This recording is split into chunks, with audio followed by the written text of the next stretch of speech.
Hello and welcome to Sino.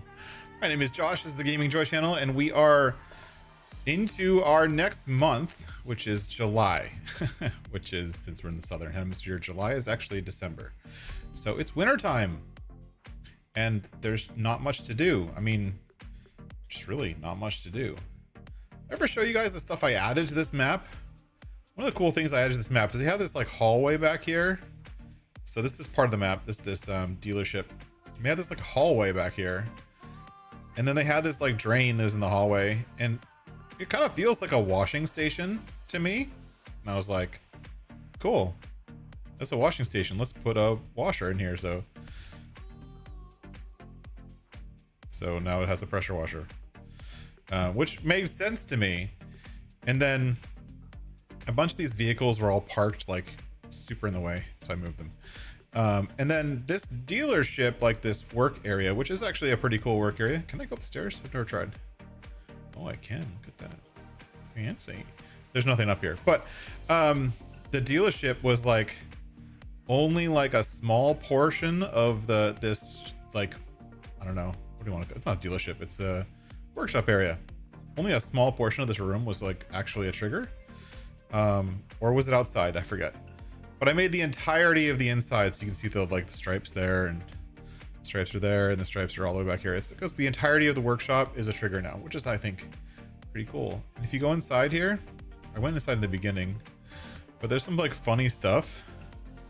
Like the 4-wheel drive magazine from 2012. There's this guy who's way too happy. There's this woman who's tired of hearing his crap, and then this salesman dude who stereotypically looks like a salesman. He's pretty sketch. Anyways, we're up at the I don't know what you want to call it. This isn't really a farm. This is like just where we spawned in. This is our campsite. What we really need to do is get down to the farm. Yeah, it actually, I think it is the dealership, the case dealership from UMRV. And I think they just changed all the signs and they added some stuff, but I think that the building is probably the one from UMRV. I don't remember completely, but I know I've used that building in other places. So yeah, that's pretty cool, right? So what's going on? Let's say hi, everyone. How's it going? Welcome in. Hey, Model Houseman, welcome in. Ken, thanks for being here. Thanks so much. PCS World, welcome in. And thanks, by the way, thanks for joining the Discord. Hope you're making some connections, having some fun. Rank, welcome in. And so I think right now I'm going to tab over to the new house. I still haven't figured out. Does anyone know? I actually don't know this. This is funny. It's rare that I don't know something for this game. But like now I have 2 sleep triggers. Like there's one inside this house, but it's in this bedroom. But you see, there's no trigger. There's no like icon. And I think it's because the icon exists over there. But how do I like turn the one off over there so this one gets turned on? I just don't know that. Like, I don't want to delete the building. I want to leave it there. I don't need to spawn there anymore. I just want this one to be the primary. I don't know how to do that. If anyone knows, please let me know. So we're down at the farmhouse. So we have this fancy farmhouse. We have what look like, I don't know what these are. Tomatoes? Tomatoes are growing, but we can't actually pick them or anything. And we have a playground, even though we don't have kids. So yeah, that's fun. But I brought all our stuff down. So we have our 2 tractors we have so far, both of which have actually gotten that whole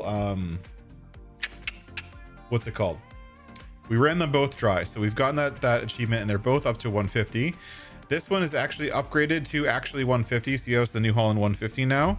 It was the New Holland 120 before. Now it's the 150, which is nice. A little bit more power. We brought our gleaner down.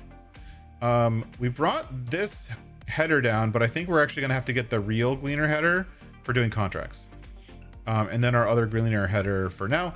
And eventually I think I want to upgrade to the New Holland just to make sure the whole farm's New Holland, just for the sake of it.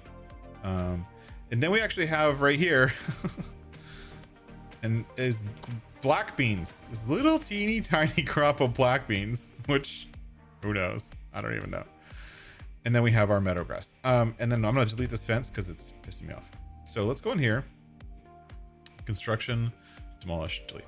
Anyways, that fence seemed useless. So if we come over here, we have our second trailer here, and this trailer is delivering manure, and it's finally delivering manure into our crops.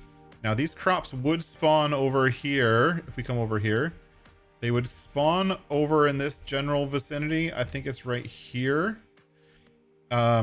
If I wanted them to spawn, but for now I'm going to leave them not spawning, because right now when the bananas and oranges are made, by the way, you can see I got the translations in, they're distributing, and they're distributing to the fish, the Tambaqui Dam. So this is the dam to create to make fish. So we put in bananas, so it's already transferred bananas over and mineral feed over. So we could turn this on and get some fish. It's pretty slow, not a big deal. It'll just run a little bit, give us a little bit of extra income, pallets, what have you, as that happens. But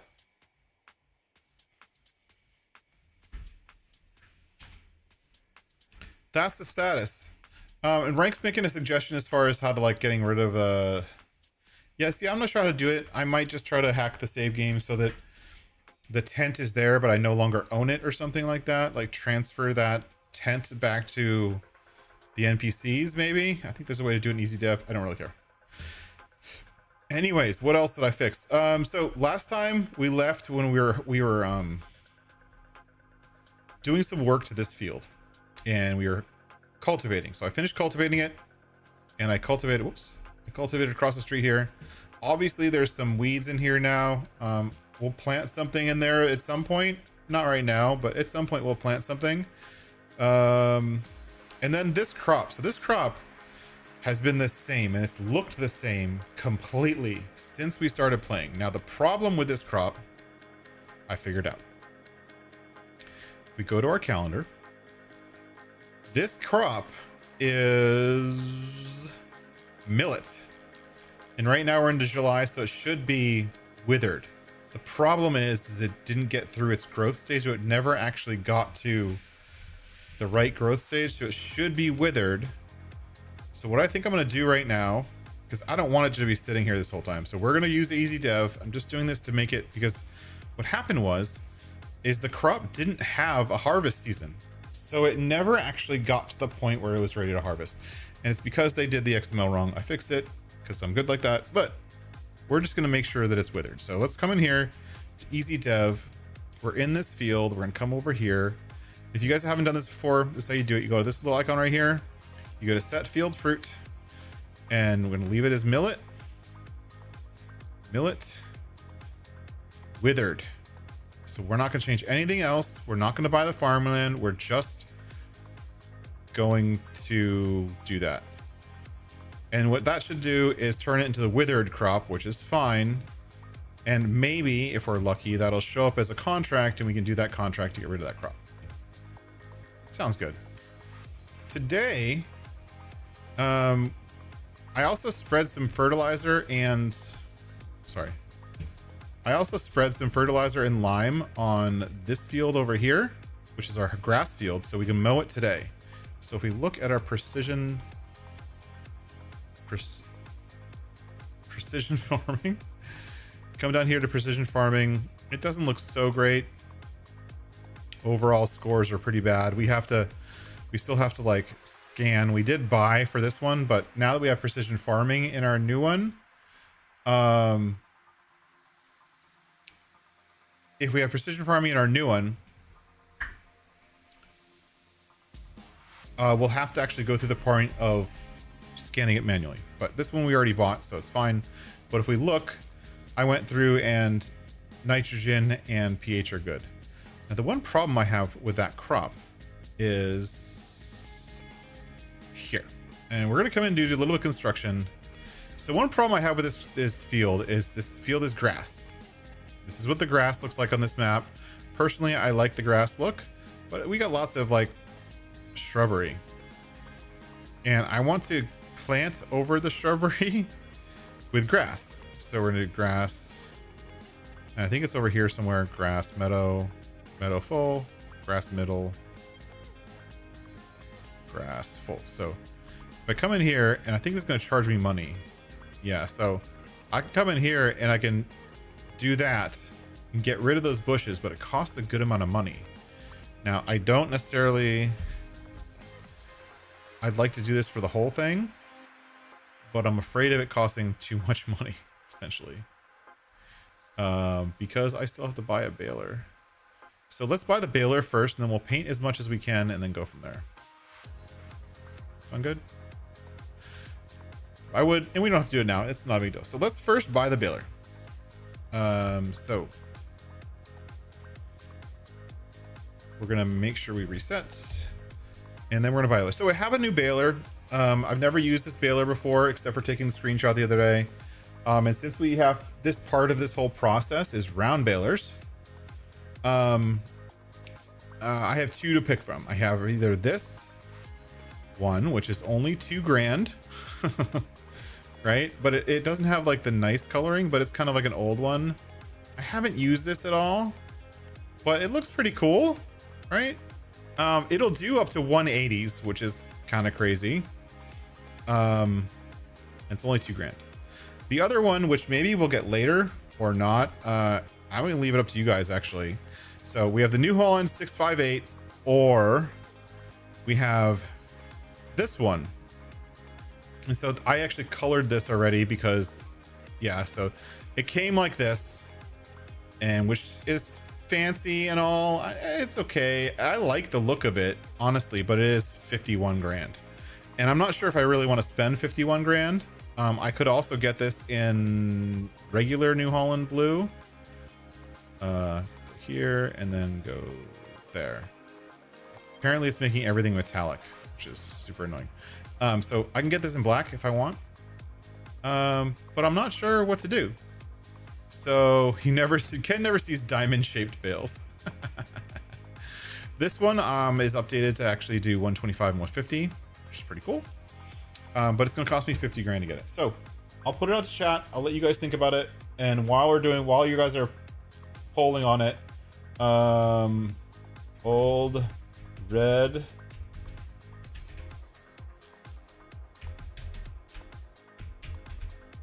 I can't type.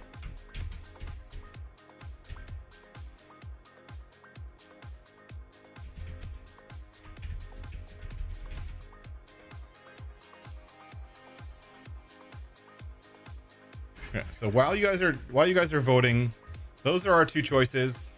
I'm gonna keep it simple. I'm sticking with the New Holland theme. Those are the two round balers that I was able to find that wrap, or that don't wrap, because we're not allowed to have wrapping. Because if we look at our stats right now, our baling is at level 2, so we've unlocked round balers and bale spikes, but no auto wrap. If we get through level 2, we have to make 100 bales. Then that's gonna take a while. God. Then we can actually get to the next one. So I'm gonna go get my tractor, and I'm gonna get tractor. They both have front loader arms, so that's kind of cool.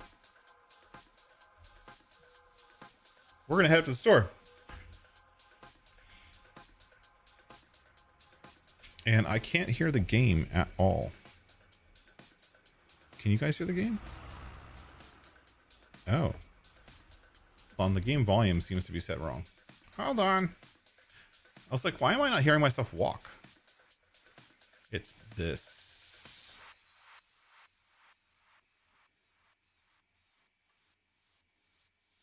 Don't scroll so fast.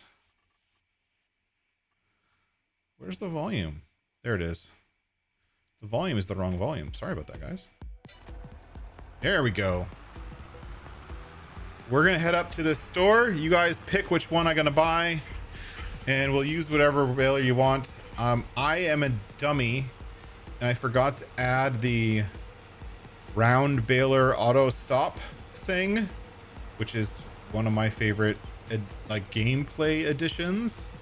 So I guess you're gonna have to see me suffer through round baling without auto stop anyway.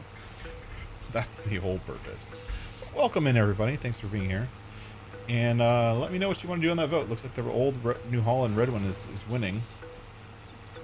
Just not the one I wanted.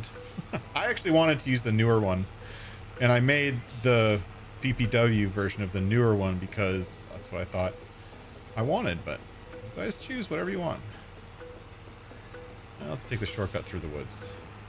Over the hill and through the woods.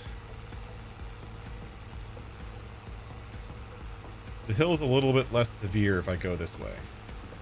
When I was testing this map, I actually bought this area of land here and also mowed all that grass.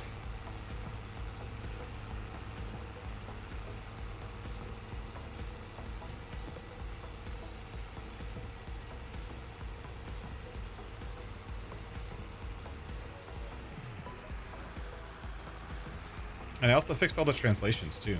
So everything in here that's supposed to be translated has been translated properly. As far as I know, I'm sure I'll find something somewhere. But a lot of like the building names or like the palette names and all that kind of stuff is all translated now. It wasn't translated before. Now it's translated because I couldn't stand to have it not translated.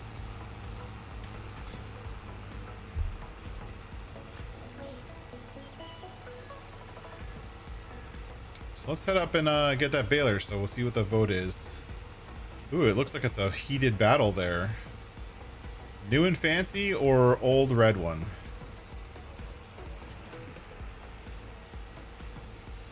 And David is here. Welcome in. What is up with you? Could have said old versus old and worn out versus brand spanking new. I could have sold it better. I could have, but you know, gotta be straight with you guys. Let you guys choose whatever you want. It's so weird looking up at the calendar and seeing it say July with a snow icon next to it. Like that's just like, it's too much. Like why is, I don't, nah.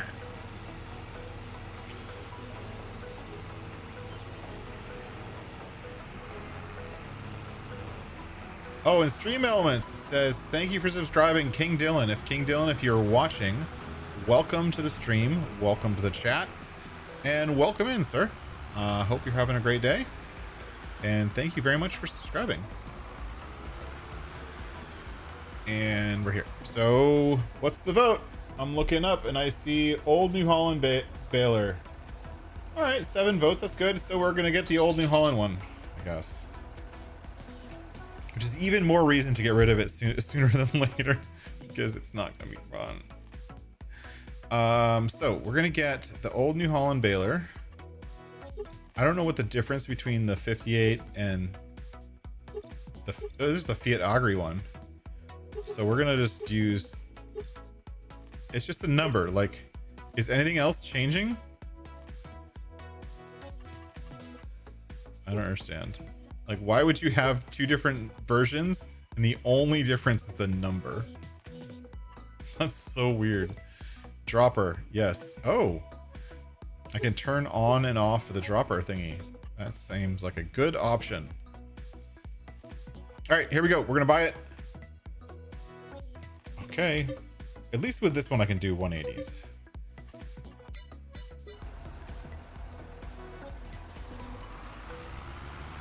All right.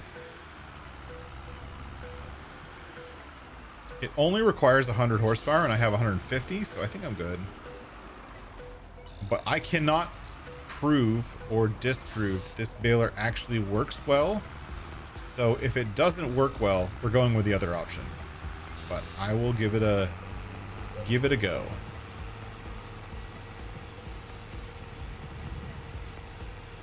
Those wheels are custom wheels. They're not part of Giant's assets, those big bubbly ones. And every baler that has them has those wheels like hard coated because there's something from 19.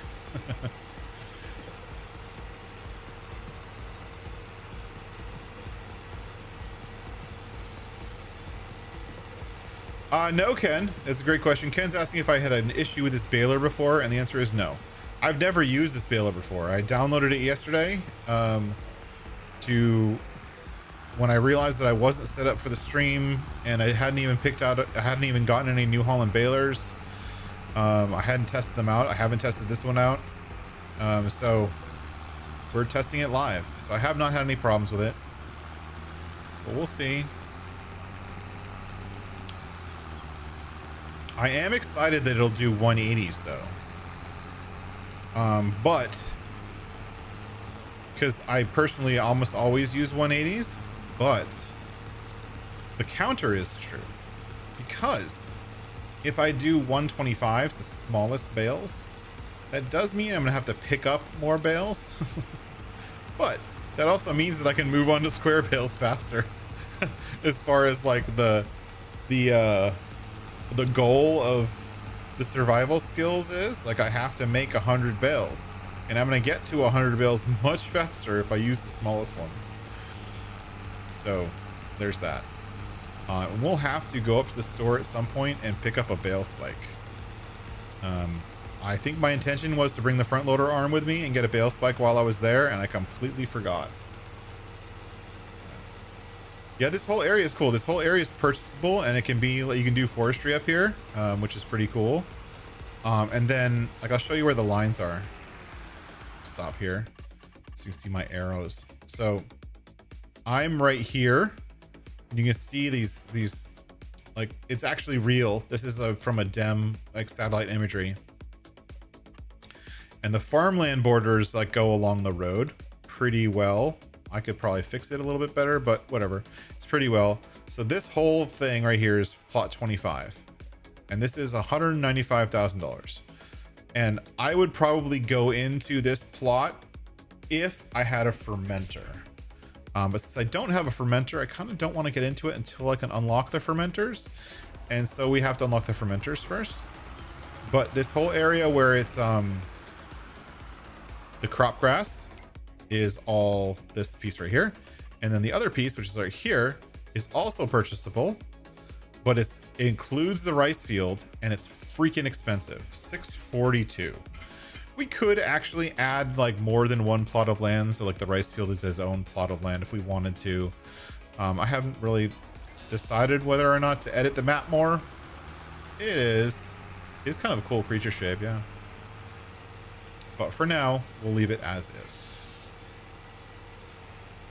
So this, you know what we also unlocked? We also unlocked basic go-to workers. So in one of our other things to unlock, we unlocked basic workers. And so that means, what that means is actually kind of cool. I don't know if it's going to work, but we can send the other one up to the shop. I don't know if it's going to get there, but let's try it. I've never tried. Technically, we've unlocked the worker to be able to do this. So we're going to take this tractor. Welcome in, Charles. Thanks for coming in. I'm going to take this tractor and head up to the store to get a bale spike. And maybe get like a hay tedder thing. That sounds like a good idea. Because the hay bales will be worth a little bit more than the grass bales, right? Right? Nope, wrong one. Grass, $50. Hay, $63. So significantly more if I do some hay. So maybe I'll get a tedder while I'm up there. That's a good idea. Yoink. So we're going to come over here and get the front loader.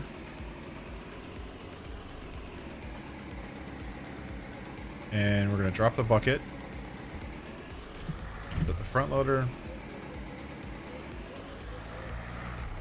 And see if we can tail the game. Now, I don't know if this map is set up for splines properly. But we're going to find out in about 30 seconds. If I get on the main road, hypothetically, if there was a spline of some kind, then I would be able to use this basic go-to function. Let's turn the music down a little bit. Where is it? Here? Create job. Nope. Go to. I want you to go here. Start. Target is unreachable. That's what I thought was going to happen.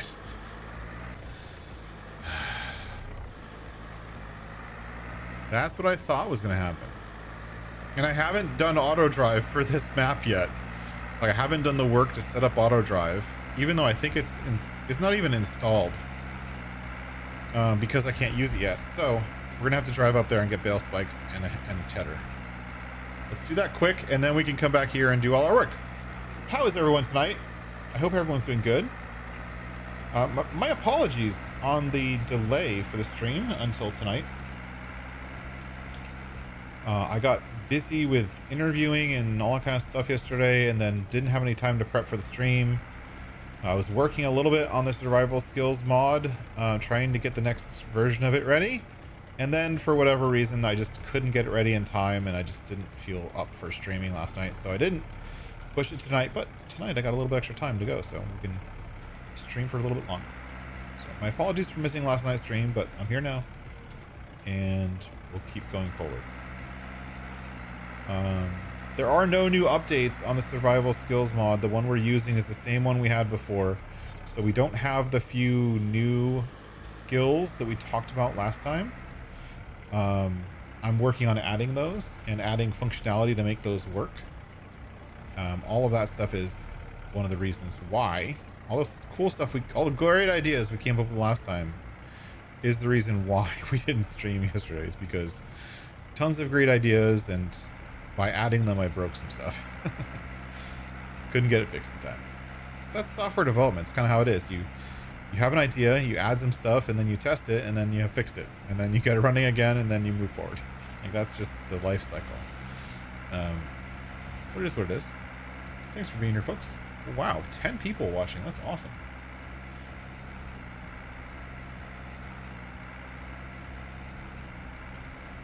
All right, we're up here with the other tractor. We're gonna get ourselves a bale spike. Show you guys my favorite bale spike to use. So we're gonna come in here. Front loaders. Front loader tools. And I have the CSZ pack, what everyone does, right? But my favorite of, and I don't know why, I think this one right here, with the reclining tips, that's my favorite. Now this one technically has auto load. Technically has auto load, but we're going to turn it off because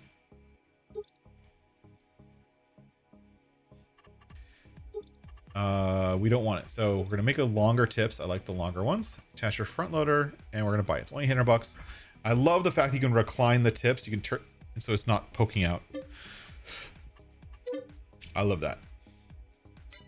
And it does have auto load, so eventually we can use auto load bale tips. And then, oh, the other thing we wanted to get was a tedder. And of course, we're going to get the cheapest tedder possible. We're going to use, we don't have windrower. Make it New Holland blue, I guess. Sure, why not?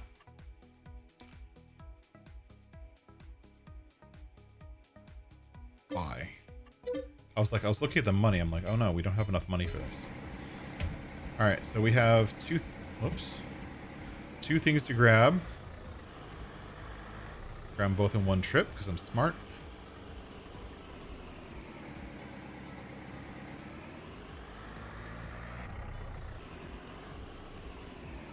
And we still have a plow up here, which we're going to need eventually, but we don't need it right now, so I'm going to leave it alone. And then we can head back to the farm. So if we go in here, I don't remember the, is it L or U? No. I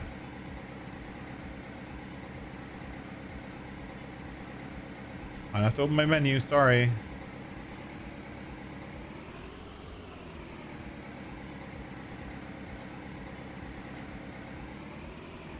Oh, there it is.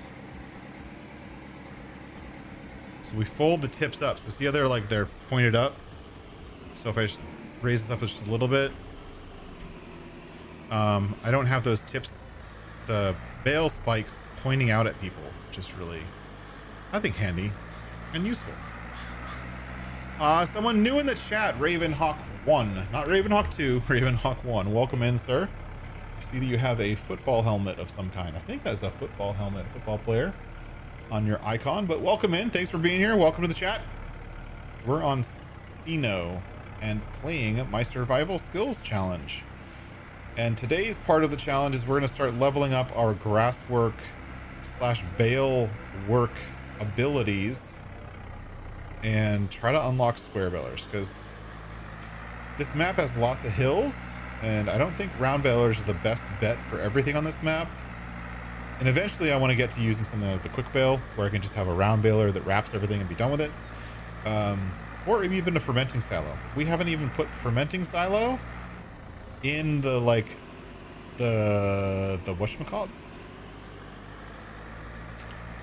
We haven't even put something where you can unlock the fermenting silo. So we have to still think about that and talk about that, because we haven't. I gotta get there. I always like using the fermenting silos, and I have a really awesome one for this map, and I have a really good place to put it. Everything. Oh, awesome. You know me from Farmer Klein. Awesome. Farmer Klein is actually one of the first Discords that I joined when I started playing FS. What now? 2-3 years ago now? He was one of the first Discords I joined. Ooh, awesome. Optimus is here too. Welcome in. Optimus is also from Farmer Klein's community. I met Optimus when we were playing the PC versus console that never ended up actually being that, but whatever. Challenge with Farmer Klein's community. So that was pretty fun. Welcome in, Optimus. It's going pretty good. I'm in a little bit of a better mood this week. I got some tentatively good news in the job hunt. I'm not going to start counting sheep or anything, or counting my money, but I think I might have something lined up. Maybe 2 things lined up. It's kind of funny, like it's like when you're looking for work. I've been looking for work for what, 2-3 months now? Almost 3 months, right? And it's been like radio silence, right? For a while.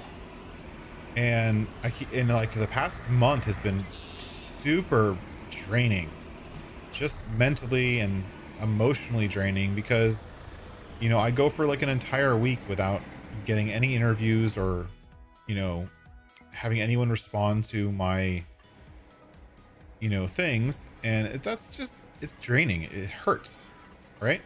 And then this week, like, I've had a lot of good feedback this week and a lot of good results. So it's hopefully turning around, I hope. We'll see. All right, so now since we're not buying that baler, we have a little bit of extra money to fill out our crop, get rid of all these bushes. So what we're going to do, because this is kind of temporary, we're just going to paint down some grass. We're going to take the money instead of having to plow it and seed it, because that's a whole nother category of work that we're not really thinking about right now. We're going to do this. And I'm actually going to do something else, which is counterintuitive, but you'll see why in a minute. So we're doing just a little bit of painting. I want this main area here to be filled up. I'm willing to spend about 10 grand or so on it.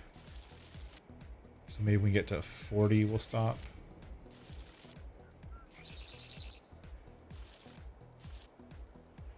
So one of my favorite decorations for these South America maps is this like that layer right there. Now I don't want it here, but it constitutes as a weed, and it's not mowable, right? Because it's a FS19 texture. It's an FS19 what do they call it? There's a name for it. Like FS19, like a backwards compatible texture, essentially. And I actually like it. I think it looks really good. But what I want to do, and I made it so that I can paint it. So where is it? Is the question. Not that one. I actually set it up so that I can paint that texture, if I can find it. It's here somewhere. There it is. So I'm going to come in and Whoops. Totally too big. I want to paint it around the trees. So now I have to paint grass around. So like kind of giving the trees like an area around them that so I don't have to get right up against the tree. That's super annoying.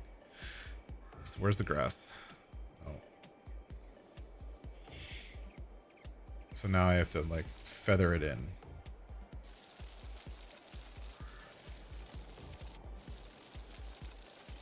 Something like this so that I can have courseplay treat these as islands and go around them, right? That's my intention. So what I'm going to do is I'm going to, under these big trees, I'm not going to cut the trees down. I'm going to use that texture. Where was it? Do you guys remember? Totally forgot where it was. It's towards the front, right? Oh, it's totally right at the front. So I'm going to do, let's go here where I can see my cursor. Do this, do that. That's about right? Yeah, that's good. So I'm gonna go here, click on the tree. Come on. Perfect. There we go. Do a little island around each tree. And that way I don't have to mow right up to it, which is, for me, the benefit.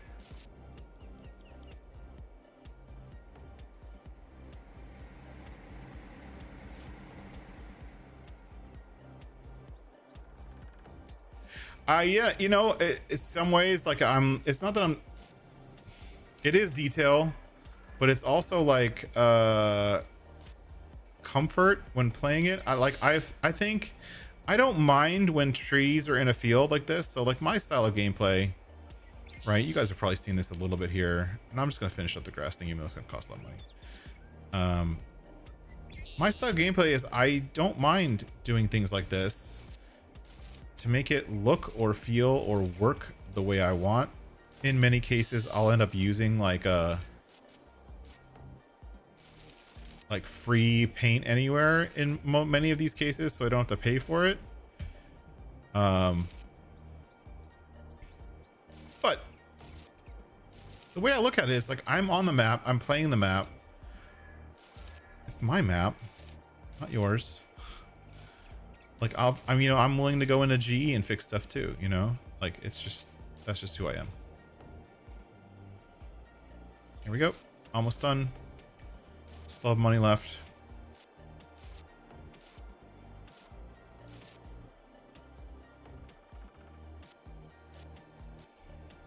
Now, of course, none of this is going to show up with precision farming until I mow it the first time.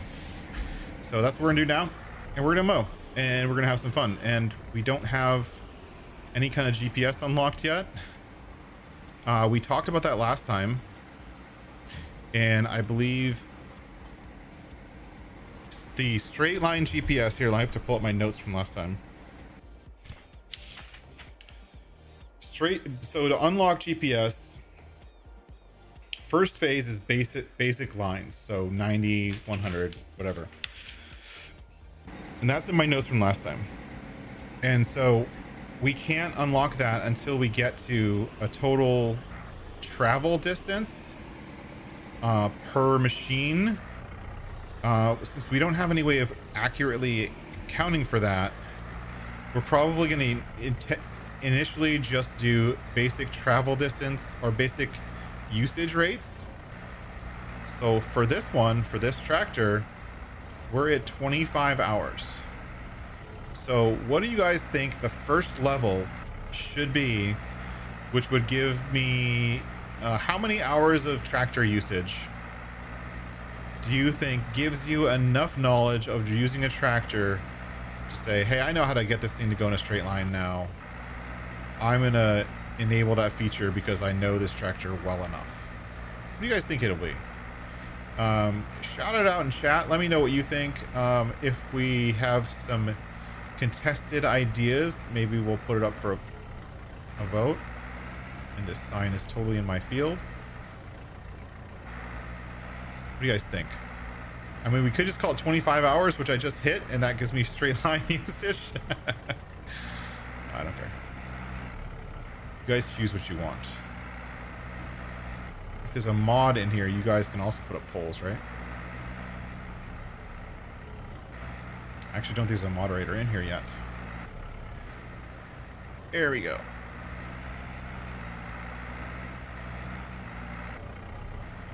By the way, I still hate this mower. You guys told me to use it, but I hate it.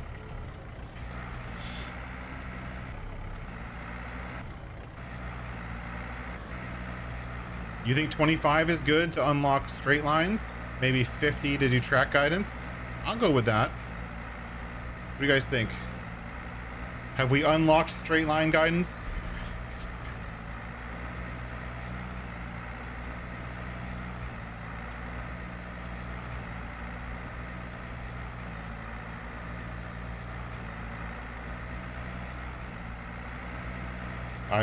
Two more comments to make it official.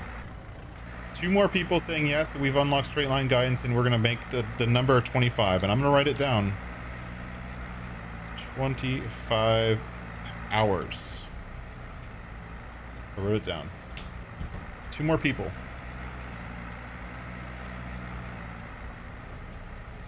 And I know I'm missing the corners, but this thing's stupid annoying. Seems high. Oh, PCS wants me to have straight line guidance much sooner in the process of owning my tractor. Well, thank you, PCS. That's a welcome compliment. 25 is kind of high. Oh my gosh, you guys are... Can't make a decision. Oh, you're saying 25 is high, so I should have already had it. Maybe 25 is lane guidance. 25 hours. Like, that's the number of hours I've used this tractor. And that's a game level stat, so that's not a stat that I came up with. That's just the game. Make it by distance, not time. So the downside with that, Umesmo, is I do agree with you. Distance over time. But I'm not tracking that yet. So we have total distance. So if we look down here, add our survival skills. Travel, we have 548. So our total distance traveled is 548. We already have that tracked. So it could be distance traveled on a per tractor basis, but that's actually not a statistic, which is very surprising to me. That's not a statistic that's tracked by the game. The game doesn't track how much distance each tractor goes. And I know that somebody had suggested that to me. I think the Model Houseman was suggesting it. He gave me a mod that tracks it, and there's actually one in the Lua coding book that I'll probably end up using. But I'll have to build in the ability to track those statistics into my mod so that I can use the data from that statistics. Just need to set the cruise control to 1 mile an hour, and that's going to keep me locked in the first row. Yeah, if you could put up with that. I ain't putting up with that crap. 1 mile an hour. Drive around for your first 25 hours of gameplay at 1 mile an hour. Ugh. No, thank you, sir. Not happening.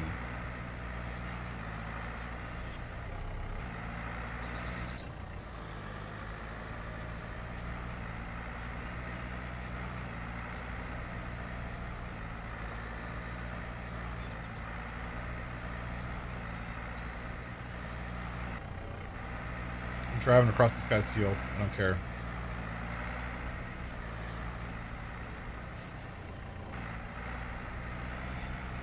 If I remember correctly from the last time I mowed this, getting close to this fence is a pain in the butt. Like, I keep getting caught in it. Yeah, 25 hours tracked is doing everything. Yeah, I think it would be good to base it on field work time. So either distance traveled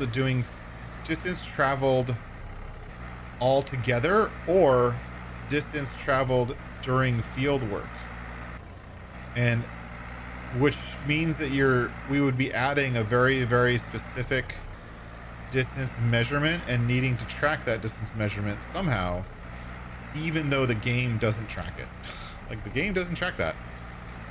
And so I'd have to figure out a way to track that myself, which doesn't necessarily sound fun. Doable. I mean, anything's doable, but not necessarily fun. When can I get a better mower? I don't know.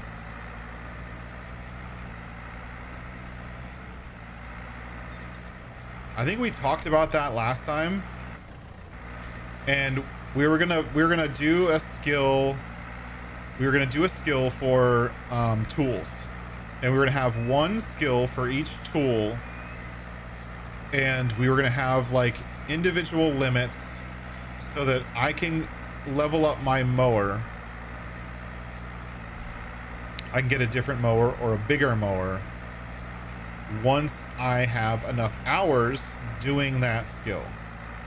Now the downside is, obviously, is there's always downsides, because I'm like deep into the thought process here. So we have worked hectares, cultivated, plowed, sown, sprayed, harvested. Downside is that, as you can see here, harvested hectares 1.16. So it's tracking mowing as harvesting. It's not tracking mowing as mowing. There is a way to do that. So when you are harvesting, you can check the vehicle type while you're harvesting to allow a way of like checking, knowing that you're mowing at the time. That's actually how the collect straw at missions mod works. Basically, there's a check in there that's an if statement that basically says, if, you know, mission status equals X, blah, blah, blah, blah, blah. So there is, I think, a way to do it. Is it easy? No. It would be a pain in the butt. All right, so we did our first headland, and now we can go around and do all the rest of them so I'm not driving on the grass, which I think is the way people use these mowers. I don't really know. This mower is actually pretty wide. It's like 3.5 or 4 meters. I forget. I think it's 4 meters. And it's not a bad mower, and it is, as you can see, creating a windrow. Umesmo asked for a request a few weeks ago. Oh my goodness. Request. You had a request, Umesmo? I don't remember a request. I do remember you had a couple of really good ideas and different things to track, and you left me a bunch of comments in YouTube on ideas for new skills to track. Yes, I do remember all that. I have them all written down, and I'm working very, very hard on some of them, and some of them will actually become skills. Yeah, Ravenhawk, I don't like this mower either. My favorite mower is when I'm starting out, I'll use either those like the front and back like razor ones. I forget what they're called. The razor looking ones. I'll use those, or I'll use like the John Deere Batwing. And I have my own version of the Batwing that has a bunch of stuff that the Black Sheep modding version doesn't have.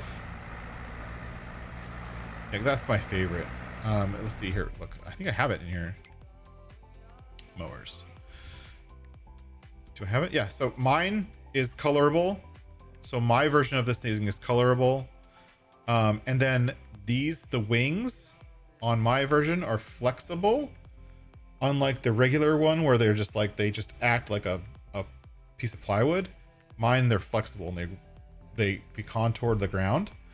And mine also has 5 different work modes. So it has the ability to just be a regular mower. It can be a swather, so it'll leave a windrow just like this one. It can do a brush hog, where it'll actually destroy bushes and stuff like that. And twigs and branches and logs and stuff like that. There is a the mulcher version, which is cool. That would be cool, and call it the Batwing. I would need someone to model that for me. I'm not too I don't have the time to learn to model yet. Someday maybe I will, but not right now. And mine has a mulcher just like the regular one does, but it's a work mode, so you can just hot switch to it. You don't have to go into the store. And then mine also has a destroyer version, which destroys everything. It acts very much like a forestry mulcher works. I spend a lot of time on that mower because I use it all the time. And so because I use it all the time, it's not really the one I want to use all the time because I already use it all the time, if that makes any sense. I want to try something new. I enjoy trying my new devices. Alright, so I'm going to sit right here, sort of in a straight line, and pull.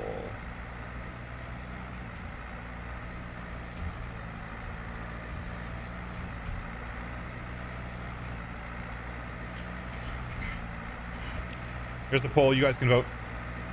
Welcome in. We're gonna. Are we allowing just line guidance, not lane, line? So essentially, can I drive in a straight line and let the game keep track of that straight line for me while I'm doing some mowing and tedding and baling and all that kind of stuff? I actually have an idea, Ken, and I want to actually contact a certain company that is in the marketplace. It's actually a Canadian company that makes a trifold, I think it's called. I don't know if the trifold's the right word, but basically instead of the Batwing where it's 3 pieces, 3 sections, this company makes one that's 5 sections, and it's because it's 5 sections, it is much wider. I believe it's like 13 to 15 meters wide. It's ridiculous. No, I'm sorry. It's between 10 and 12 meters wide. But there's a company out there that makes them, and I want to try to contact the company and get the model from them. That'd be cool. Knowledge World, welcome in. Thanks for being here. Thanks for jumping in.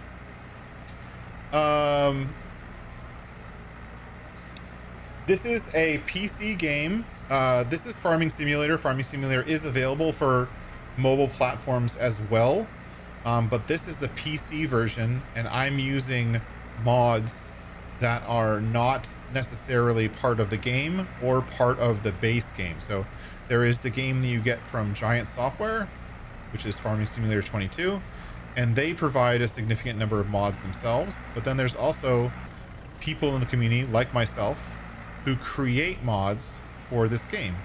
And so like this new idea mower is created by someone for this game. The tractor that I'm using is also an external mod created by someone else other than the manufacturer of the game for the game. But I always play on PC. I don't play on anything else. Yeah, so I think, so the mini-map coordinates, so I have both. If we look right here, I have both the mini-map coordinates down here, which is sometimes hard to see. And I also have this one that's part of the, this is the enhanced vehicle mod. What I mean by lane guidance is, and so what happens there is, if I'm playing on a cross-play server, and I want to drive in straight lines, because I prefer to just, it makes doing field work much better if you can drive in straight lines. I would like come down here and, whoops, cut that one way too tight. I would do this. I would come down here, I'd kind of line up, and then I would kind of point my compass at 180.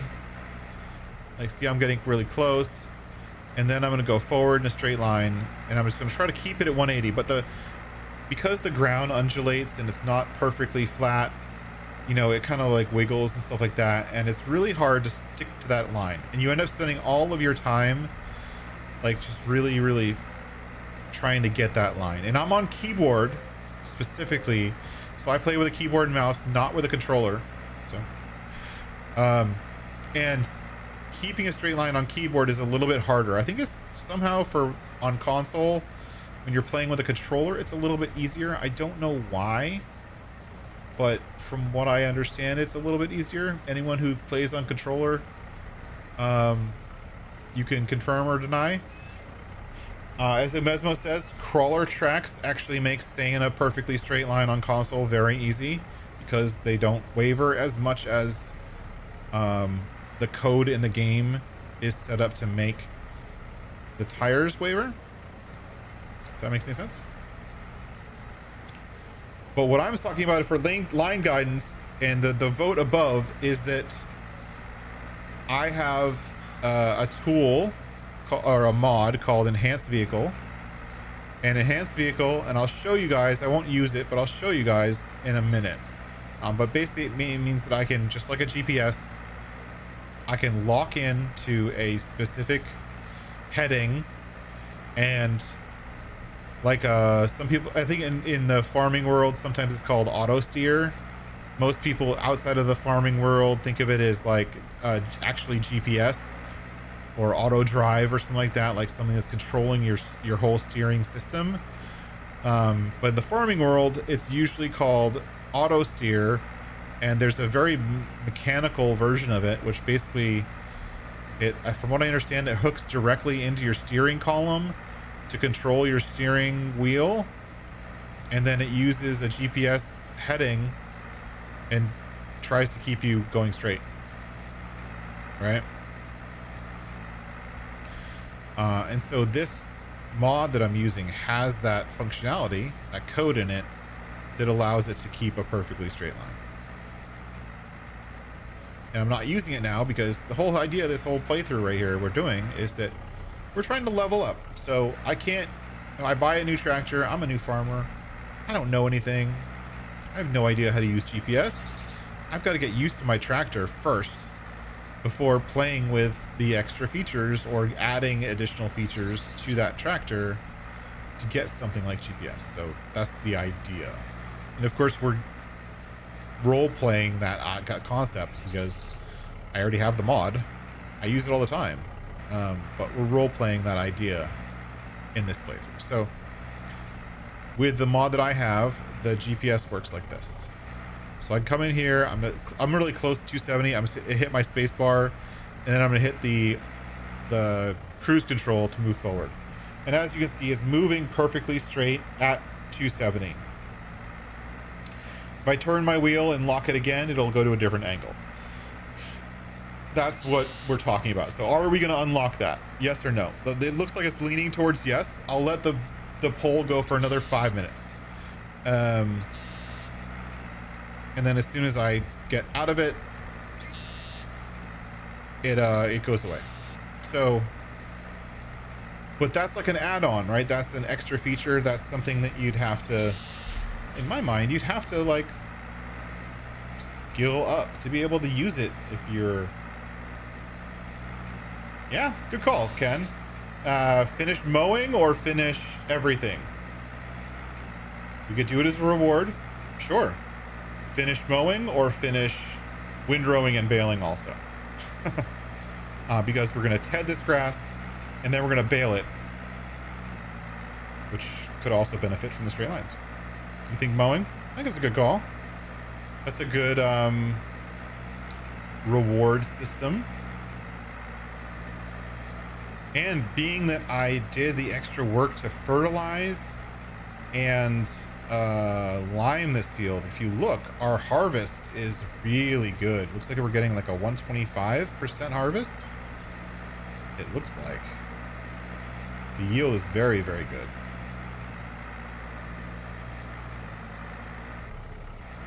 Yep, it could. Actually, on this map, in this configuration, mowing can actually be done year-round. We are in South America. I think Umesmo is the one who pointed that out last time, is that there's no knockback for winter in South America. It just doesn't exist. It's warm enough year-round for grass to grow. So because of that, and I'll show you right here while I try to drive in a straight line. If we look at our growth calendar on this map, which is, I always go to the wrong one. As you can see, grass year round.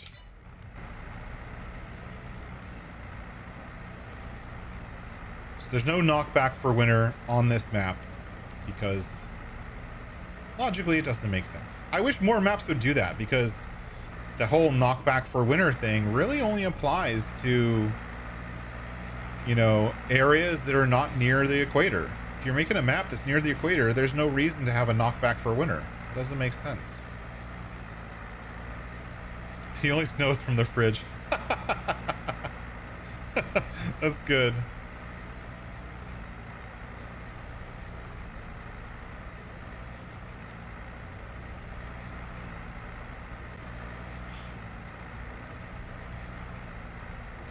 Oh, and this white patch here, I believe is lime from when I was liming the field. I think I actually left some lime on the field. I dumped it out by accident, I think.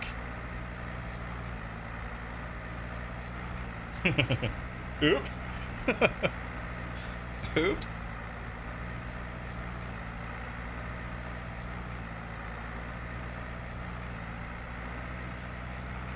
Yeah, the extreme south part of Brazil where it links into the what mountain range is that?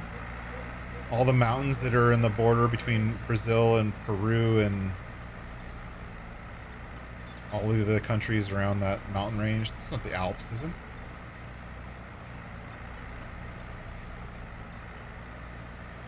PCS World says I should so much time needed in each tractor before you're allowed to use it, and depending on your fields, you should be comfortable before you let AI take over. Good call. Yeah. Oh, Ravenhawk. Yes, I did. Last episode, after doing much contracts, I think we've done... Let's pause for a second. I think we've done... It says it right here on our contractor one. We've done a total of 20 contracts so far. So we just completed level 2. We should this should actually go to here. That's a bug. And we did buy the main farm. So if you look at farmland, this is my version of the map. So this, if you've played this map on your own, mine will look slightly different.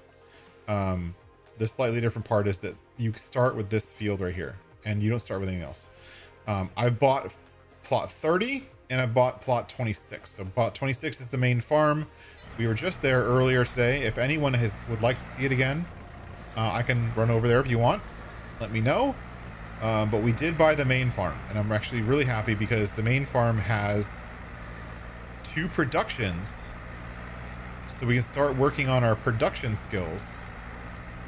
One of them is the orange and the banana production, or the orchards that come with the map, which I think look pretty good. They're not fantastic, but they're pretty good.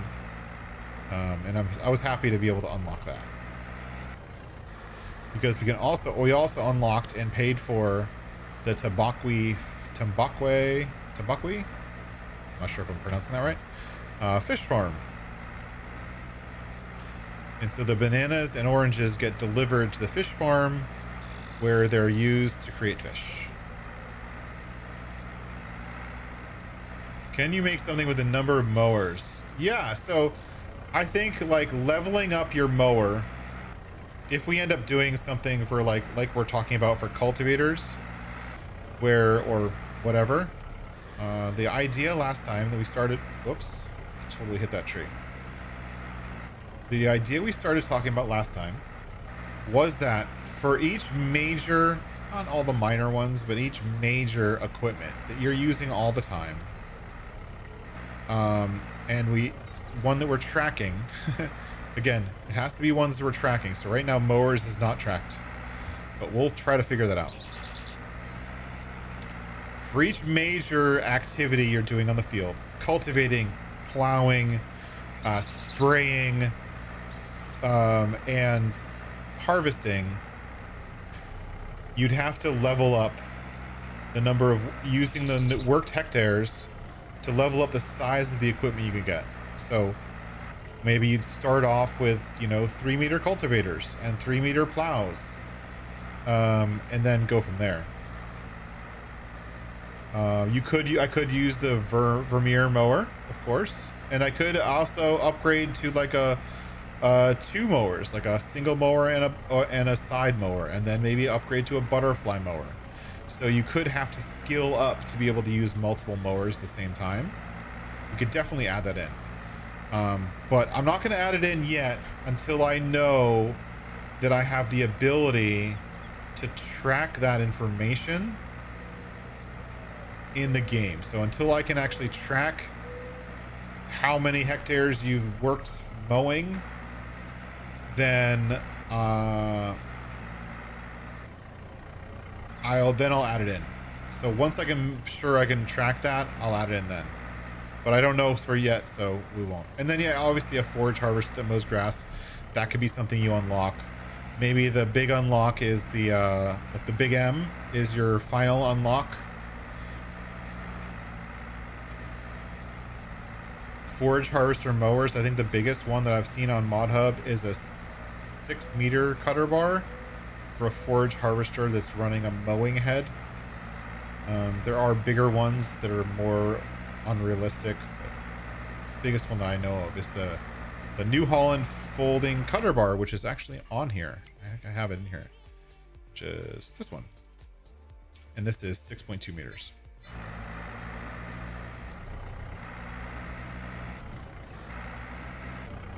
Yeah, like the Terrados. Yeah, like those new, the ones that Mark Thor and Chris and Riley are building.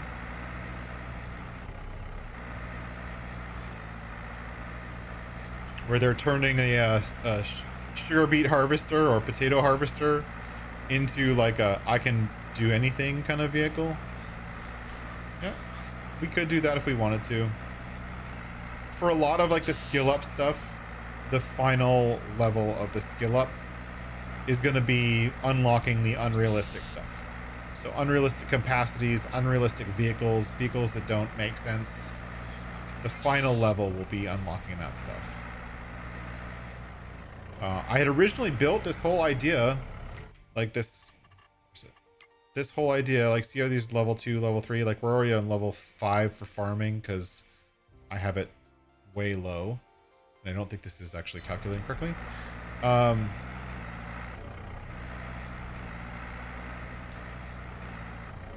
had them all at 5 levels. That was the goal, but I'm actually changing the code right now so that the number of levels is kind of variable. So some skills will have 1 or 2 levels. Some skills will have 6 to 10 levels. But of course, with every level, you have to think about what's the unlock, what's the thing you get, what's the bonus, which is half the fun, right? So I love your ideas, Umesmo, for the mowing. I just want to make sure I can track it first, because otherwise it doesn't, to me, what's the point in adding a skill that you can't track? Then you'll never get there.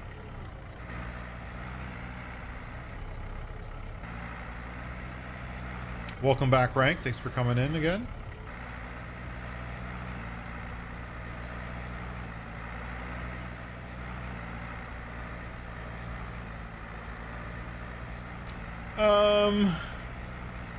I think that if we're going to be tracking mowing, we're just going to be tracking that you mowed. If you choose to mow early at growth stage 3 out of 4, ooh, Optimus, you are smart, sir. Because that information, if we look at the worked hours on the mower, ooh, hold on, Optimus. I think you may have just given me the answer. So if we look at our equipment, the mower has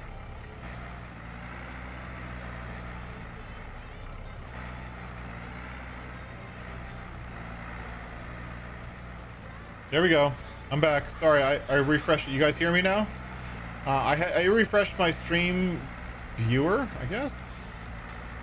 For me, the stream preview locked up for whatever reason. I don't know why. But actually, that's great. Thank you for the idea, Optimus. So we have 1.6 hours on this mower.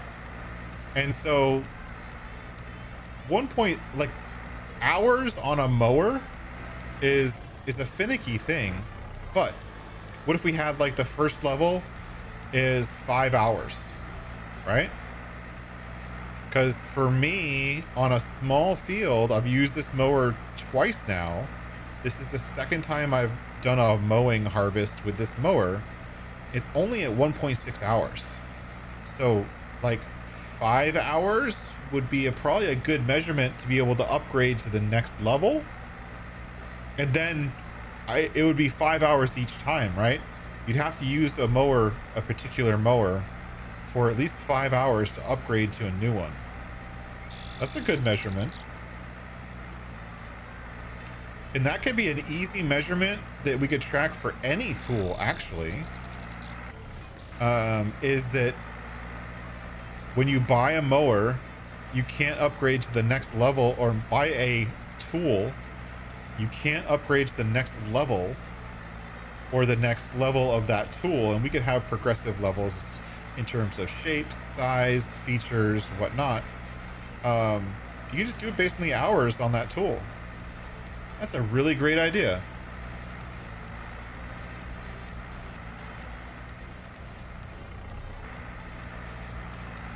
Exactly, like the time used consideration. That's a funny way of putting it.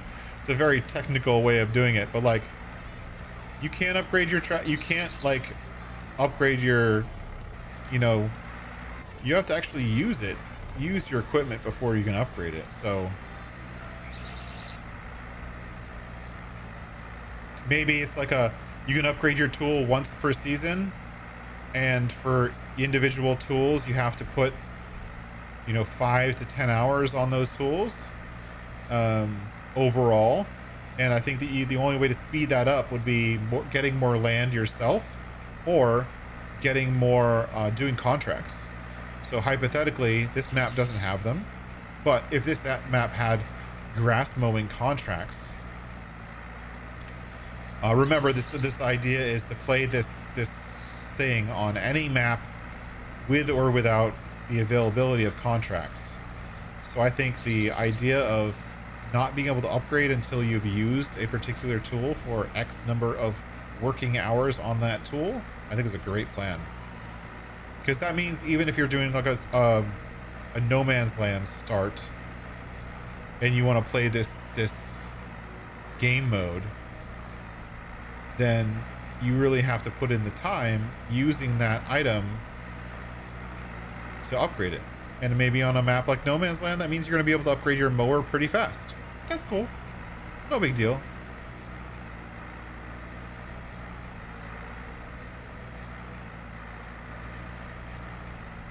I think the yield is something that's like separate.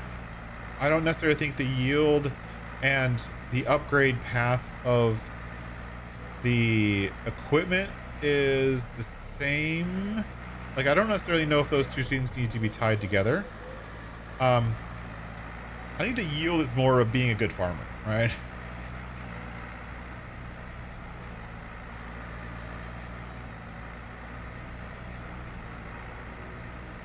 Oh, that's a good point, PCS. To make the progression, would you make the progression harder or easier as you progress? Would you make it harder to progress to the next level, or would you make it easier as time goes on? I think you would make it harder. If you think about it, if I'm using a 3-meter tool, it's going to take a certain number of hours to do a whole field. Right, let's say if I use a 3-meter tool like this, it's going to be... But hear me out.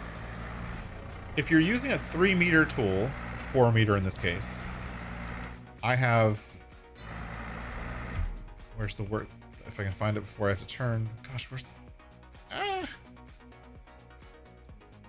I have 1.7 hours on this now, right? So I've used this tool for 1.7 hours, which means I've mowed this one field twice. It's a pretty substantial field. But if I upgraded to, let's say, the Batwing, right? The Batwing is going to be 6 meters, which means it's going to take me half as much time. 3.2 is the good first level. I agree. It's going to take me half as much time to mow this same field with the bigger mower, which means it's going to take me twice as much time to rack up working hours. So it'll still be harder if the working hours number is the same. Does that make sense? It's not. The John Deere Batwing is not. It's like 6 point something. There's no way it's 7 point something. I'm losing my lines.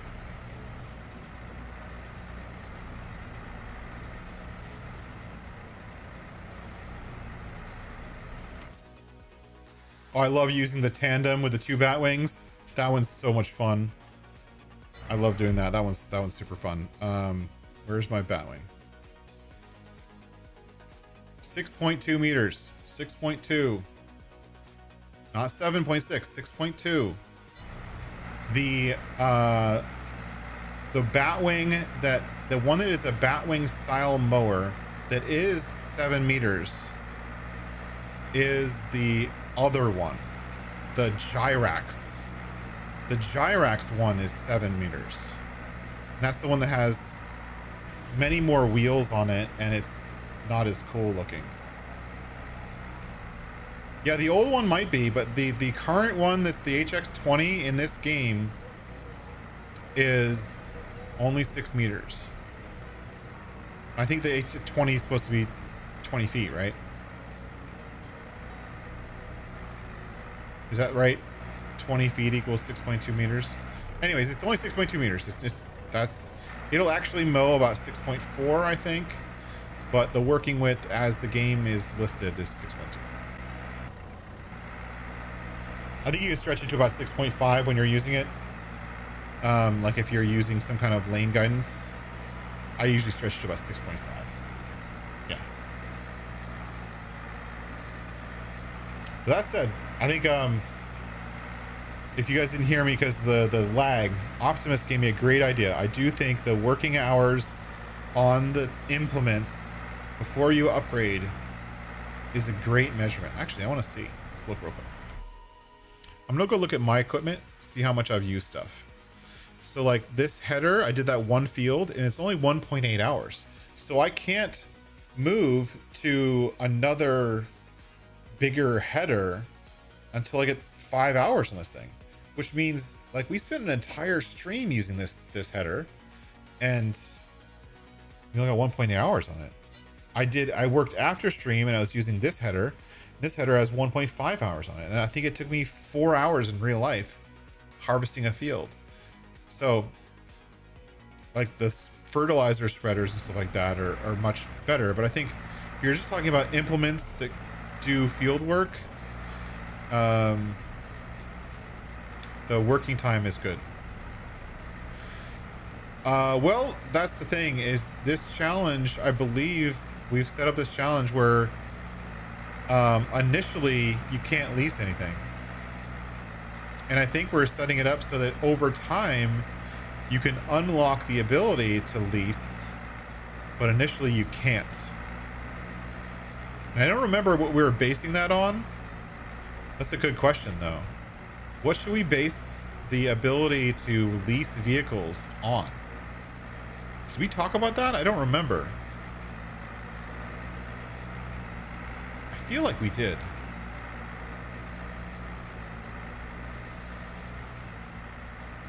I feel like we talked about unlocking leasing.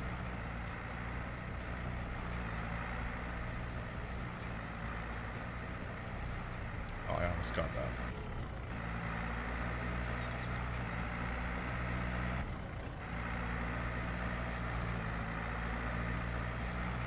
Maybe on the first one, on your slower size, it's going to be like 5, and then maybe it goes up to like 6 or 8 or 10 or whatever.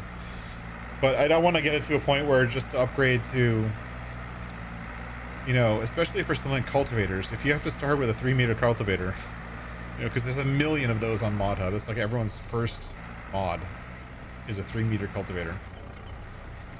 If you have to start with a 3-meter cultivator and then your next size is like 5 meters or something, like that's a painful first 2 harvests to cultivate an entire field at 3 meters.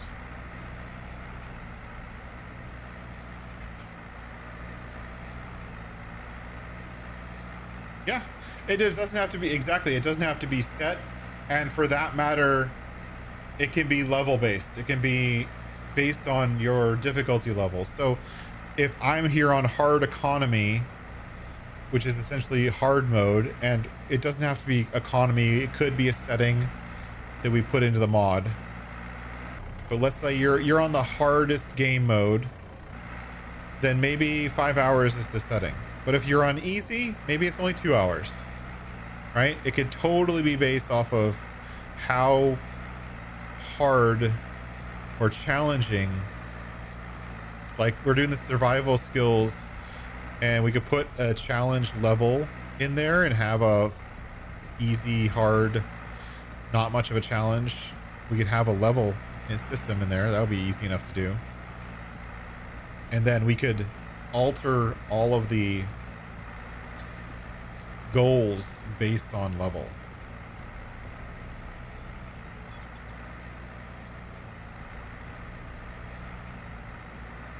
That would be a cool idea. Build on our own level system so it's not tied to the economy.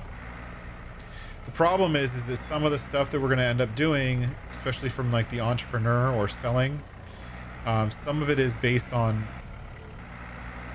I say no. Most of the stuff we're for selling in the economy stuff that we're building in is going to be based off of how much you sell, not how much you make from what you sell. So the economy side of it won't really matter. The number of liters you're getting is consistent. It's the way the economy treats those liters. So whether you want to have more money faster, you could be on easy economy, but be on a hard game mode. Hard survival mode, I guess.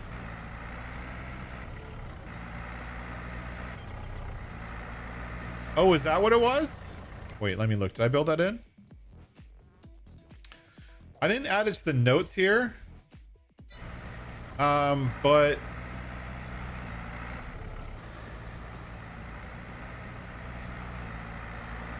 yeah, so like I think it was. So Ken's point is that isn't it based on the contracts? And I'm using the Better Contracts mod, which is this one right here, which has the ability to lease only. It's built into the contract, this mod. So you have to do, I have to do 3 successful jobs per NPC before I can borrow equipment. But that's borrowing equipment for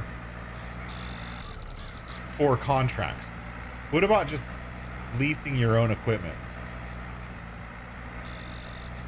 That's a good point. Yeah, exactly, Umesba. Some contracts, some maps don't have contracts at all. Some maps don't have certain types of contracts. Like this map also doesn't have any baling contracts because there's no grass fields. So none of the fields on this map have been set up for grass work. Like I'm mowing some grass right now, but it's essentially painted down grass in a field that I created the first time I mowed it. The map itself doesn't actually have grass fields, so it doesn't have grass contracts. Or if you're on like something like No Man's Land, you're not going to have any contracts. So I don't want all this stuff to be just based off of contracts or just based off of one way of unlocking it. Really, Umesmo? Yeah, so for your knowledge, just if you didn't know this, the way maps are built is that there is a flag on a particular field if that field will have grass in it. And once it has grass in it, it will always have grass in it. And the reason is, so because it marks that field in the system for baling contracts. So if there are no fields at the beginning of the map, when you start the map, there are no grass fields, you will never have baling contracts. Doesn't matter how many contracts you do, you're never going to unlock baling contracts. The NPCs don't change what they plant in a field. Now, you can alter that by buying a field, planting a different crop, and then selling it back to the NPCs. But I don't know, and this is something somebody can clarify this, maybe Optimus. I don't know if the NPC will continue planting the crop that you planted in that field indefinitely. I think they go back to what was there. And meadows don't count for contracts at all. There's no owner. And it has to be a grass. So on this map, if you look on this map, this is what grass looks like. And you can tell by going into your map menu, coming in here and seeing, if I go over it here, grass. See how this is highlights in green? And then this whole area highlights in green. But this area right here, this is meadow. And so when I click this, it doesn't highlight in green. And if I highlight this and go look around the map, there is no other grass on this map. There's this grass right here, which is inside of the I want to say the pens, essentially, where the where the animal dealer is. But on this map and all maps, if there's no grass on day one, you'll never get grass. I think they'll go back to the default crop. I think you'll get a contract once for whatever the new crop is, or you might not get any contracts on that plot of land until the NPC can bring it back to its original crop. That's what I suspect would happen. I don't know for sure. I've never tested it.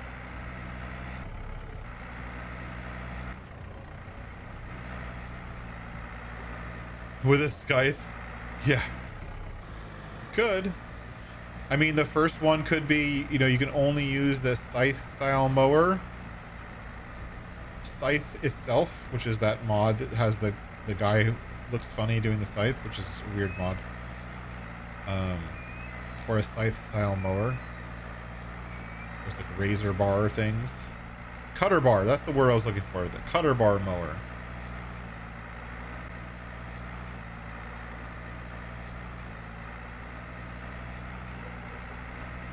Maybe it's PCS is a good point. Maybe leasing, this is going to again be one of those things that's not tracked by the game, and it will be a little bit harder to track because you'll have to do a little bit of math. But maybe you unlock the ability to lease particular types of equipment only once you gain a skill using that particular piece of equipment for yourself.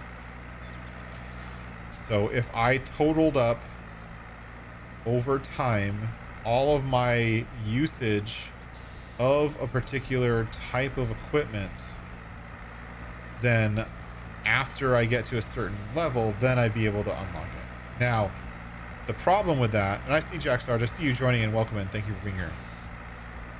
The problem with that is then I would have to, in my mod, I would have to keep historical data for every type of equipment and the working hours for that type of equipment categorized by the type of equipment. I would have to keep a history. So if I bought a mower, I used it for 2 hours, and then I sold it, and let's say our limit is 10, you have to have 10 hours of mower usage before you can unlock leasing mowers, then I would have to track that 2 hours over time so that I can get my accurate total. Because you also have to include selling equipment as well, which would be a little bit harder to do. Yeah, but PCS World, that's right. It only tracks what you own. That's my point. You'd have to actually also track items you sold. Vehicle overview will not track items you've sold. It's only going to track the stuff you currently own. Hey Artemis, welcome in. Welcome in. We are mowing our little grass field here, our first plot of land for the second time. And once I've finished, I'm gonna kill the vote. We're ending the poll. I forgot about it. And people have voted. I'm gonna get to use straight line guidance only once I finish mowing this field.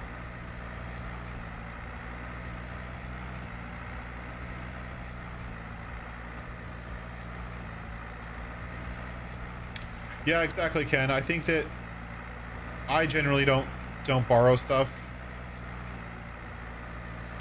And if I do, I borrow it for like a single harvest and then I return it. I never lease stuff long term, but I do know some people who play where they lease a lot of stuff, and it's actually a good way of playing when you're playing like a survival start, is just leasing everything, because that gives you more money for buying land, and the overall cost of ownership for leasing equipment, especially stuff like harvesters, long term, is you can own it for 10 years and it'll still cost you like a tenth, and use it for 10 years. It'll still only cost you like a tenth of what it would cost to actually buy it.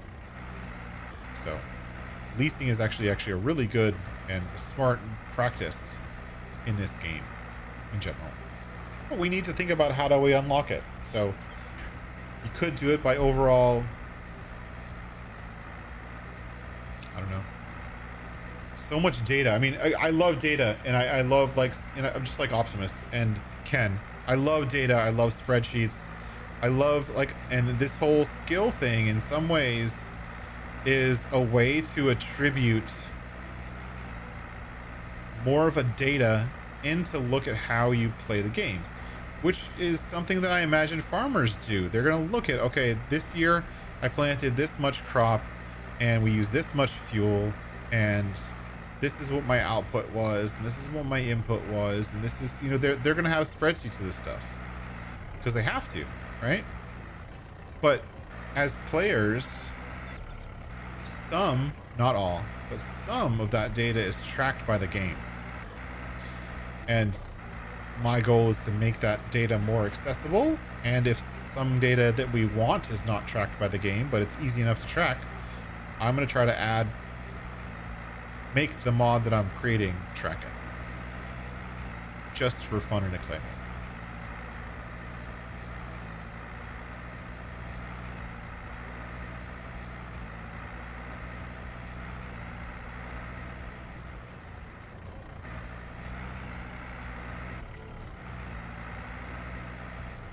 Yeah, most people don't pay attention to it.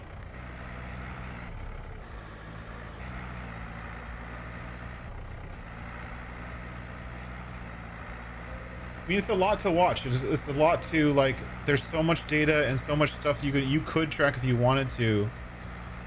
I think a lot of people don't look at half of the data points that I'm using for these kind of skills. Like, most people don't ever look at that stuff.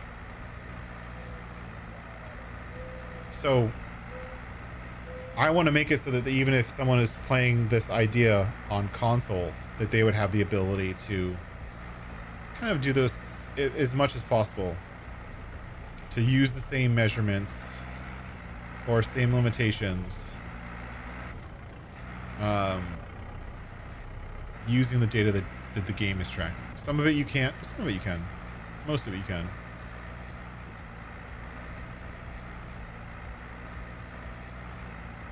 And then hopefully when the next version of the game comes out, we'll have the ability to get scripts on a console.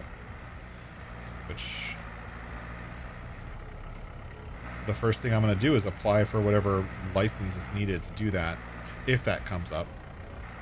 And then I'll get my spawn pallets mod and my stacking mod both on console. That's my goal. We're almost done mowing, and it's only been an hour and a half. Oh my god.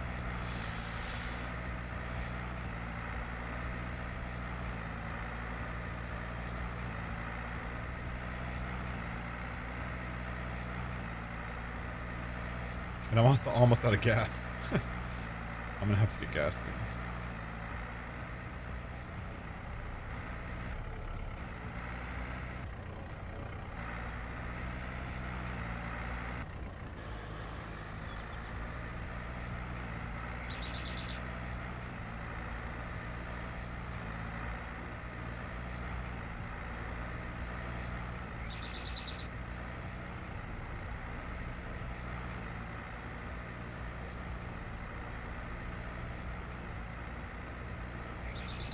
How's the yield looking? I haven't been looking at the yield very much. The yield's still doing pretty good.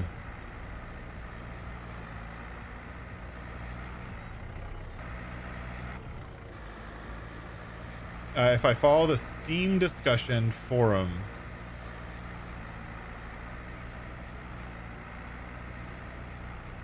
is Sony gonna say a big no? Yeah, that's what I thought. But I mean, don't other games allow some script mods to be approved and verified and stuff like that?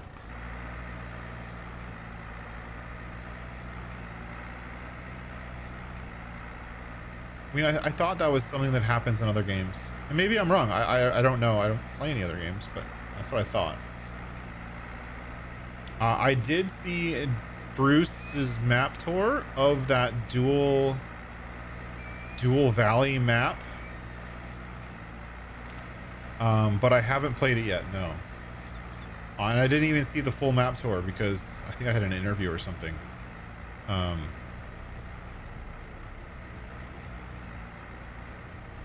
But I will definitely check it out, Ken. I haven't seen it yet. I haven't seen any of the new maps recently.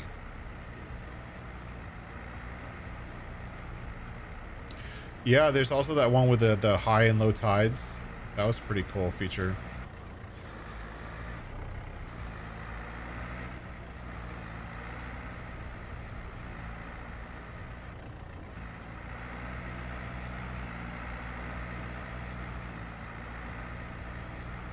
Was that high and low tide one, was that all platforms or was it just PC?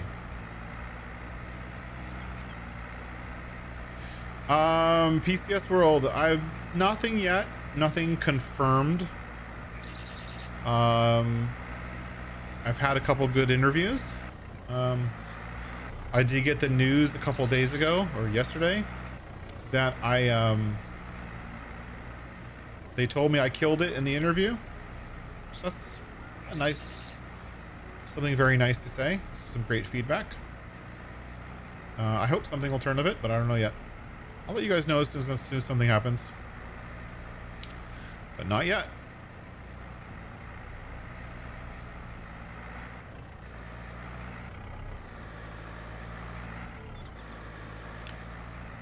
You guys can start voting now. How many, if we're gonna do 125s, I'm gonna do the smallest bale.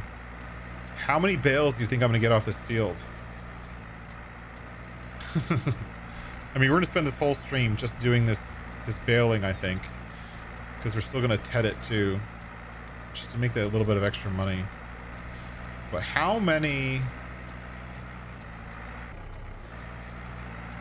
Yeah, Umesmo, that's a very American way of speaking. It's a slang term, but basically when someone says, hey, you killed it, like, hey, you killed it out there, it's usually related to sports and stuff like that.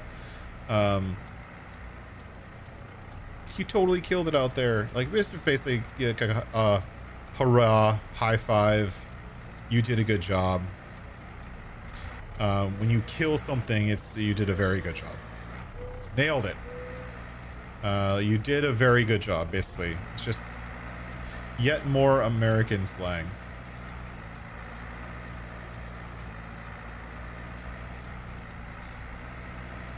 That many parts of the world don't fully understand because some of it's confusing. There's a lot of American slang that's like American English slang that's like that. That's just like, why are you saying it that way? I don't understand. Yeah, exactly. A lot of it's tone, inflection, and context.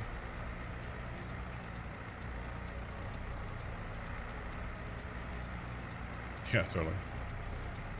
So yeah, either way, they said that I did good in the interview. So that's very good feedback. And I've actually gotten that feedback from a couple different companies that they said I did good in the interview and that, you know, people liked me. They liked what I was doing. But as of yet, nobody has said that I'm the right fit for the role kind of thing. So we'll see.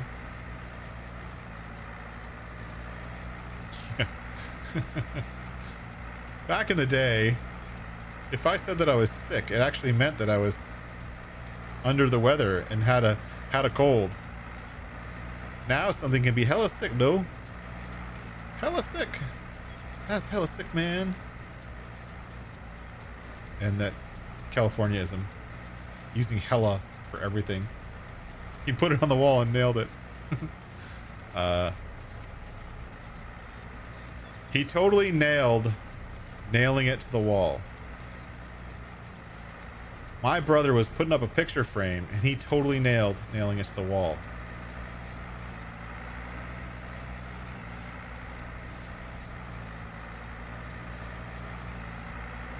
Yeah, Gen Z or Gen Alpha or Gen Zalpha. I think this is the one I heard recently. Exactly. Actually, while I'm here, I'm going to bring this mower. I'm going to bring this mower back over to the farm.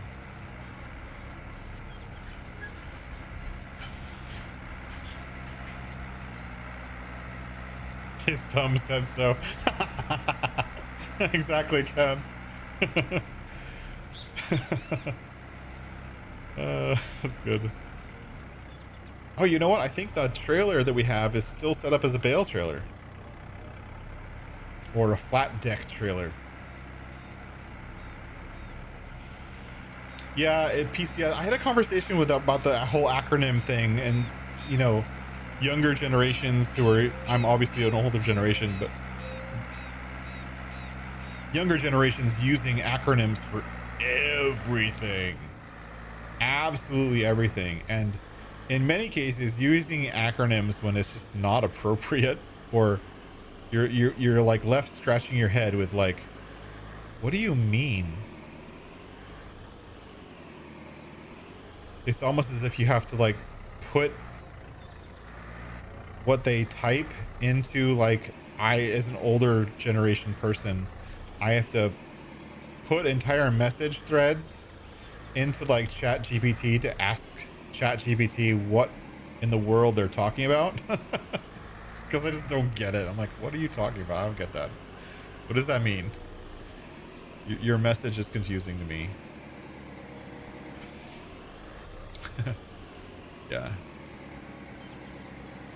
Merc. Oh my gosh. I haven't heard Merc in a long time.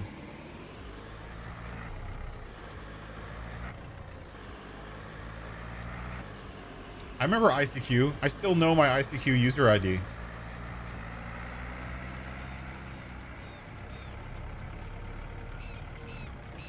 Oh, I fully see it. It's going to become normal to have entire conversations using just emojis. I mean, but at the same time, like when I grew up, like I grew up when pagers were a thing. And there were whole, like, that generation, there was pager speak, which is the same thing as leet speak, which is the same thing as emoji speak, which is the same thing as, you know, the stuff that the current generation is going through. We had our own shorthand for doing stuff.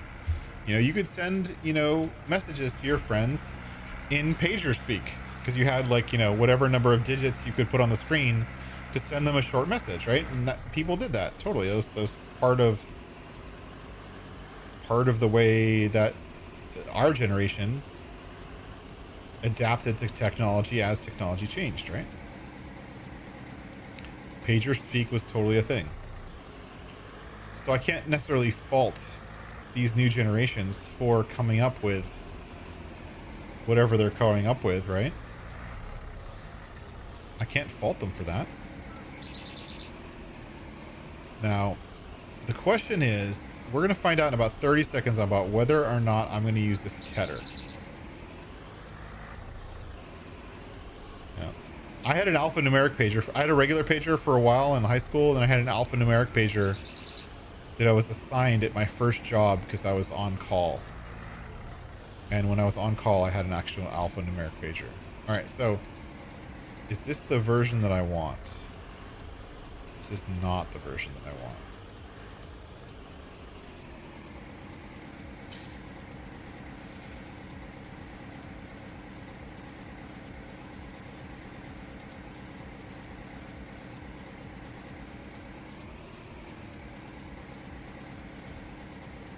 I thought I fixed this.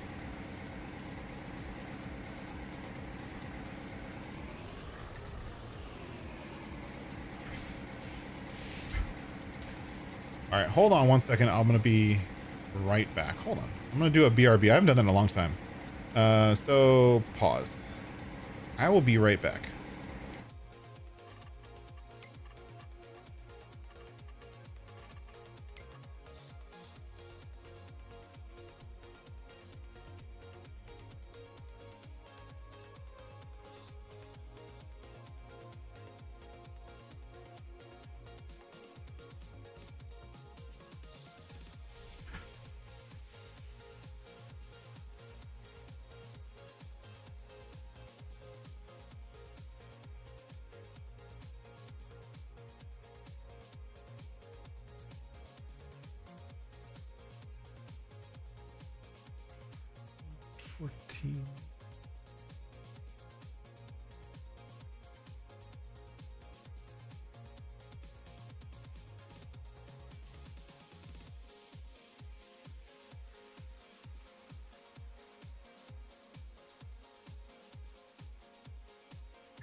This is the one I want. All right, I'm going to quit out of the game and I'll be right back.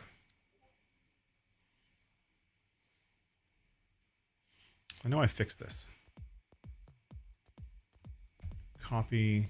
If this doesn't work, I'm just going to deal with it. Place. Oh, look, it has a screenshot of my Be Right Back screen has a screenshot of the end of Glenlithen. Nice.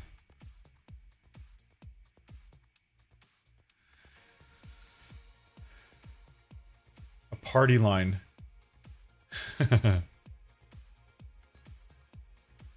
Alien, poop, and LOL. Couldn't find 0 1. Alright. Start. Dave fan. Welcome in, Dave. Welcome in. We are on Sino and we're joining back into the game right now. And we had to jump out because I had the wrong version of a mod that I have fixed on in this map. I had an older version of it, but I have since fixed a bug and I wanted to use it right now. So, oh yeah, I see. I don't even use WhatsApp. I still type in like Discord and other chat things. I still type as if it's IRC. Like I was an IRC user for sure. All right. Now let's see if it's fixed. Because I didn't do anything other than replace the file. And it's fixed. See how the difference? Instead of it spreading out really wide, it's now going to be in a consistent line. So this mod is the GS blah blah blah blah blah, the GSVU this thing, what's it called? I don't remember. It's this, the GSVU 6U tedder. It's a really cheap tedder. It works great, but the base game version of this to me doesn't make sense. And it's just to me that it doesn't make sense. But if you look at it, it's in a V shape. It looks just like the windrower, but it's a tedder. But why is it not windrowing? Because like the base game version of this just leaves it flat and like a big wide spread, which kind of doesn't make sense at all. So I fixed it, and we can use straight lines now. So and what the heck? Why are we going 40 miles an hour? What is going on here?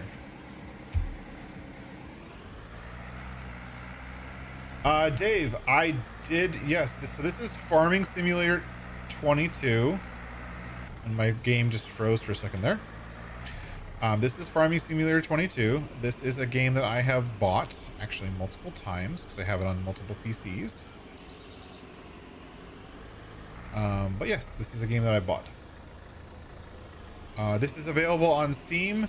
I don't know if it's still for free on Epic for a couple days, a week or something. It was actually free on the Epic store. Okay, why is this thing not adhering to speed limits? It's supposed to adhere to speed limits.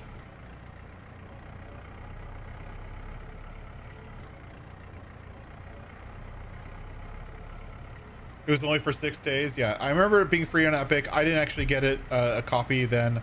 I've had this game since it came out.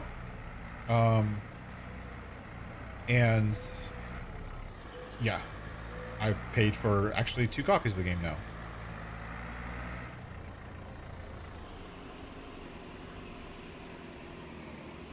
So the only problem with these big windrows, and I know this is going to be a problem going into it,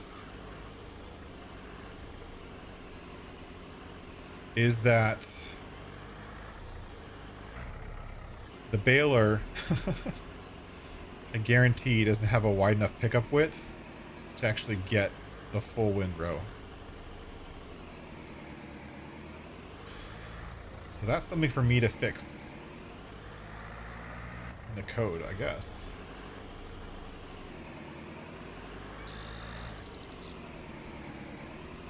I've actually been playing one of my other favorite games to play, that's been a long-standing game for me as well, even longer than this, which is No Man's Sky. I think I've been playing No Man's Sky for, I think, about a year longer than this game. And they're still doing updates and stuff like that. There's a new update came out recently, so I'm playing the Expedition. I'm doing that kind of in my free time.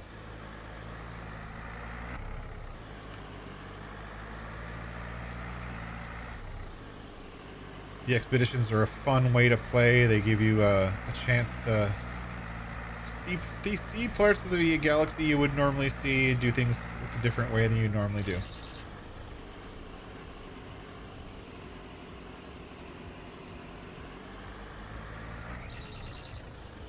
Yeah, see, I don't think that...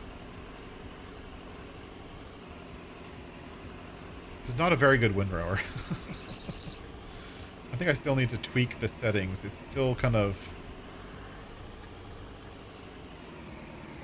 being weird.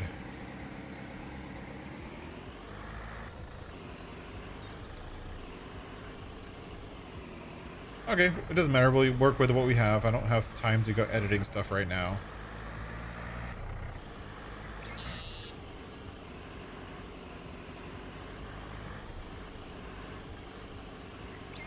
It has, Optimus. It has come a very long way.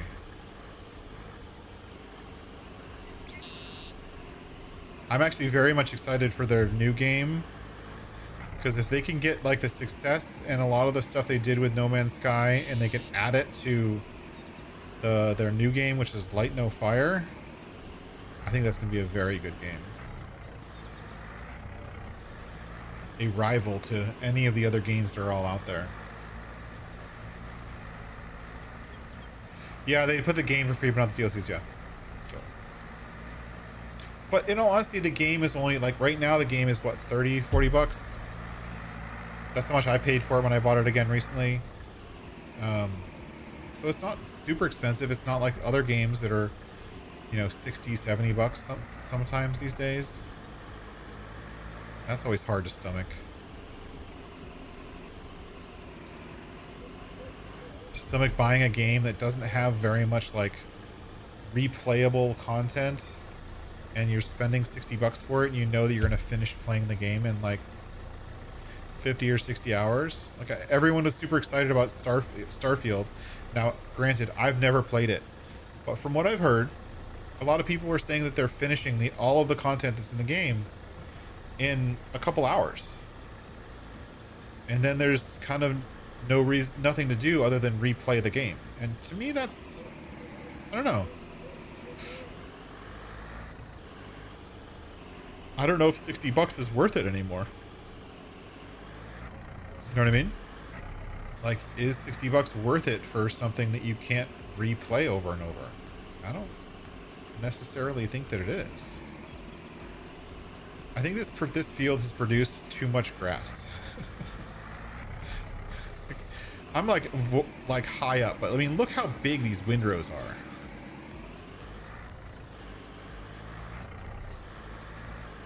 These are huge.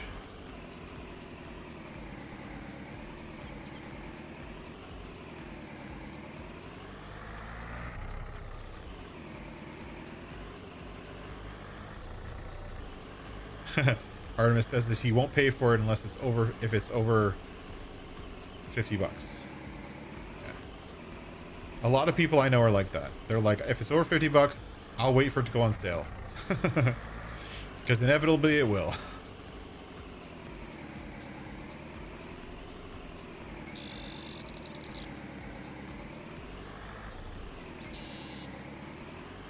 I mean, it's gotta mean something to put that much money into a game, and it's gotta, you know, be exactly what you want, right?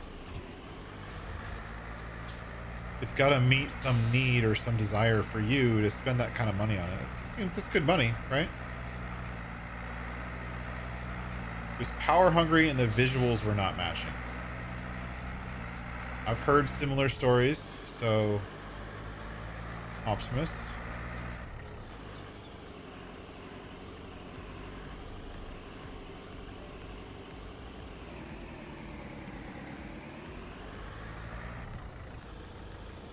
So I'm gonna change my straight line setting down to 5.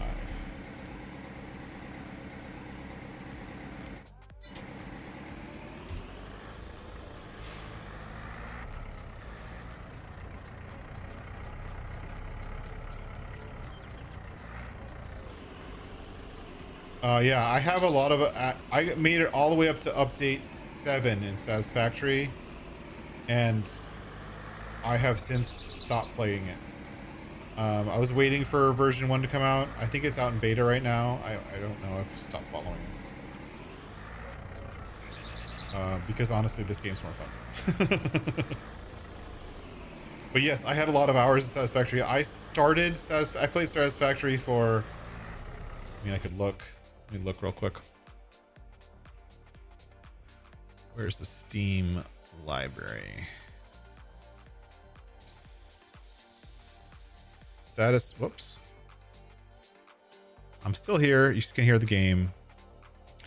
Yeah, I have 776 hours in the Satisfactory, which is a combination of single player and multiplayer. I actually played the game. I've started the game 4 times on my own and played all the way up to like stage 7, stage 8 or whatever it is. Multiple times. Different starts, different areas of the map, trying different other areas. But with any of those kind of games, it does get very repetitive after a while. Any of those factory games I think are really fun. I like them a lot.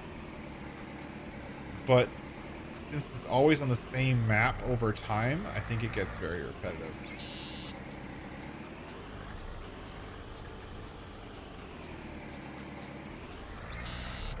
I think once all the mechanics are there for Satisfactory, I would love to see new worlds.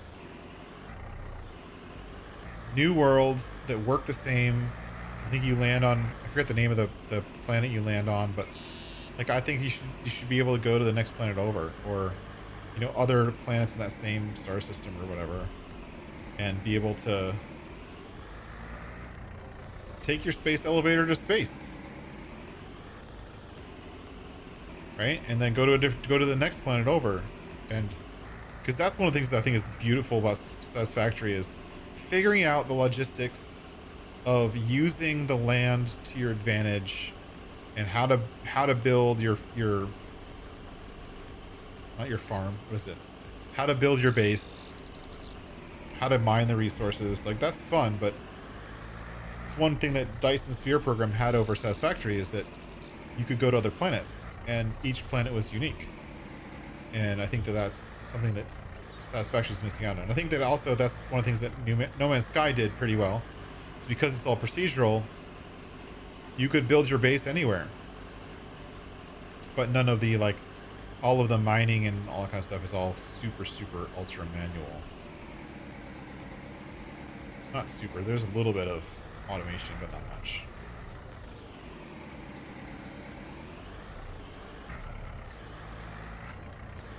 Yeah, that's great.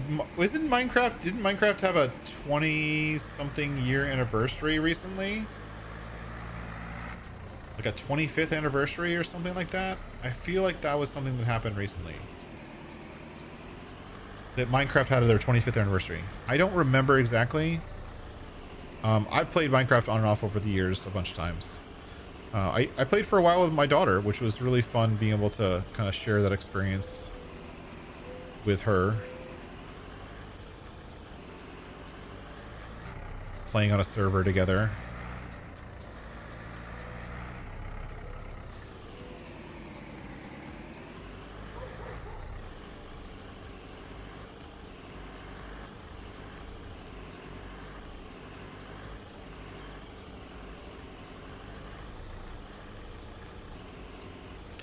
So yeah, this windrower still needs some tweaking. These windrows are not as nice and as neat as like some of the base game windrows.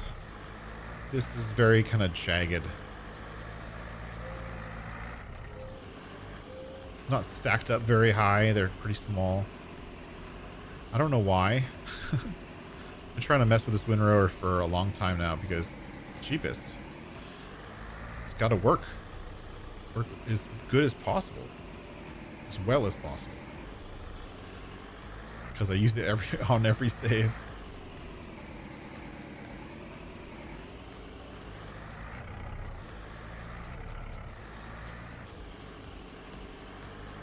SimCity.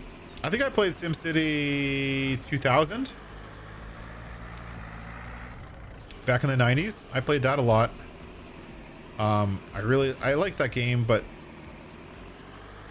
I think I played like when I was growing up, I played like Civilization. I played a lot of the Civilization games over time. I think I stopped around Civ 4. I don't even know what they're up to now. I think it's like Civ 8 or 9 or 10 or something crazy.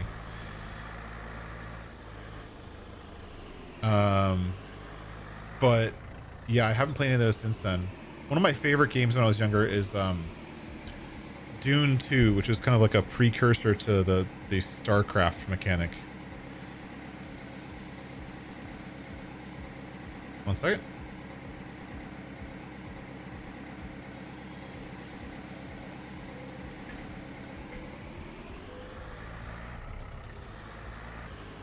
Hey J Meister, how are you doing? 7, I'm assuming you're talking about Civilization 7 is coming out later this year. Thinking about it, actually, I bet my I would bet that my daughter would like Civilization,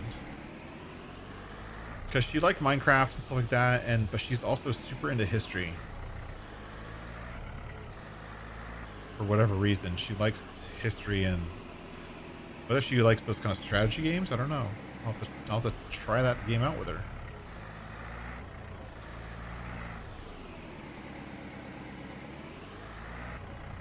Yeah, I think for me like strategy, world building, and those type of games I definitely enjoy, but for me those are PC games. And I think games like like shooter games or driving games, for me, those just I automatically think of those as console games. I like the two platforms have a very unique, the two types of playing have a very unique type of game that you want to play on that platform, in my mind. And not saying that's right or wrong, it's just each person's preference. But for me, that's my preference. I still play driving games on my Xbox. I have original Xbox One and not the newer one. So I still play driving games and stuff like that. Like I play Forestry or SnowRunner on there. But I never got into like any of the other like builder type games on the Xbox, because to me it's the wrong platform for those games. Like I need a mouse to be able to play those games. You have never played any of the truck sims? I haven't. I know people have suggested it, but I've never played it. But for me, I think to enjoy a truck sim type game, I'd want a wheel and pedals and a shifter. I don't think I would get enough enjoyment out of it just playing it with a controller.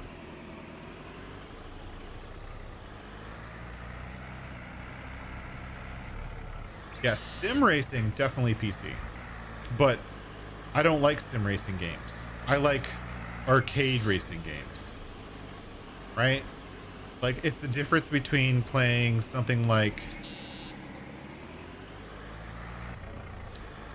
It's kind of the difference between playing something like Dirt or Dirt Rally.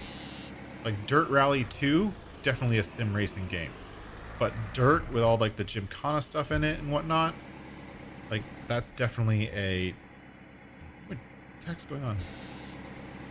That's definitely more of a sim game.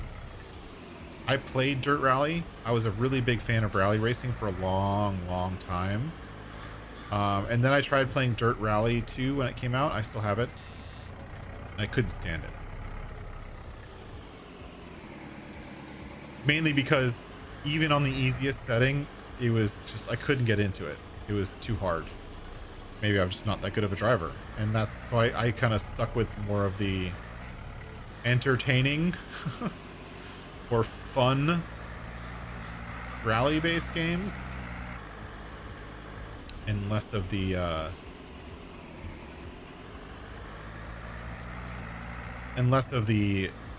sim racing games. So J Meister, just a question, answer your question. This is a double modded. This windrower is right here. So I have the tedder and I have the windrower. The tedder, did I paint them both blue? I bet I did. Son of a bitch. I somehow knew I had the other one. Now I have both. Come on, look at the dang thing. There we go. Customize. This one should be white because I already have the tedder and the tedder's blue. Customize. All right, tedder's white. Not a color I ever pick. Anyways, this is the GSV blah blah blah blah blah, and I have modified it from its original form to also windrow because in my mind it should.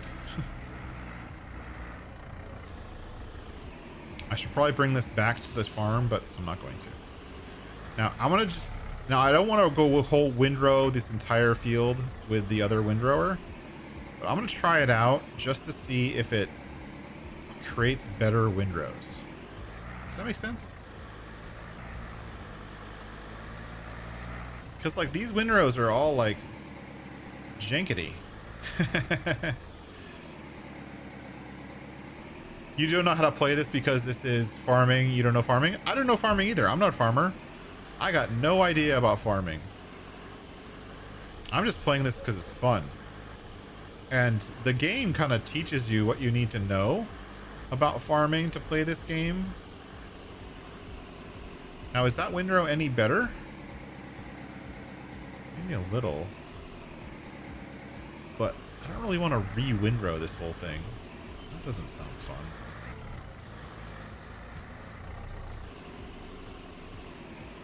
The problem is, and the reason why I'm actually considering it is I know for a fact that Baler is gonna be a problem with these big fat windrows. I just know it's gonna only get half of these windrows. It's gonna just like not want to create good windrows because these are too wide. So I'm gonna have to do 2 passes on every windrow, which is gonna be a pain in the butt.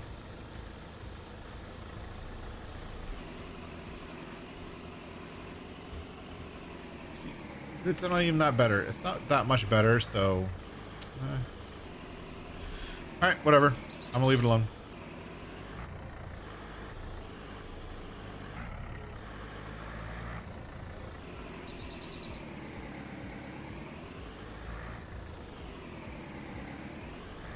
Yeah, it's a good point.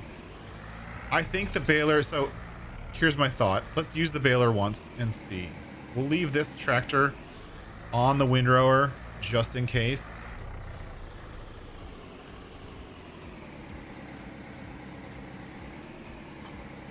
Okay, we're going to turn him off so he doesn't run out of fuel. All right, let's go over to the baler.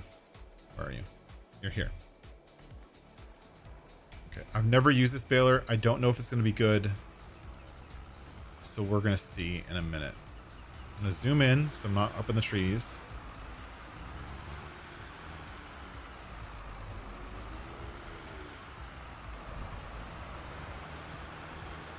All right, so we're going to go here and see how this does. Oh, wait, which size are we doing? We're doing 125s. Okay, that's what I wanted. Yeah, use the mouth axis, change the width of the swath. That's not possible. I mean, it is, but it isn't.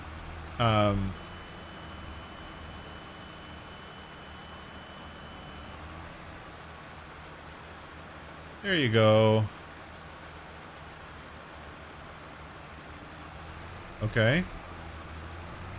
It's not missing too much. But this is the one I just windrowed.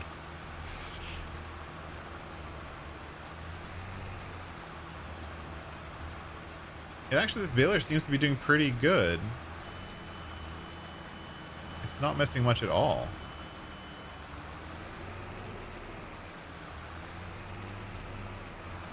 And again, I've never used this baler before, so I don't even know what the pickup width is. And the reason I made the variable pickup width mod is specifically for this reason, because a lot of balers, this one is not one of them apparently. A lot of balers have a, what's the point in having a little bar on there if it doesn't have a collision? Come on. Did you see that? Like I was trying to push the bale back with the little pusher bar and it doesn't have a collision on it. One more thing for me to fix.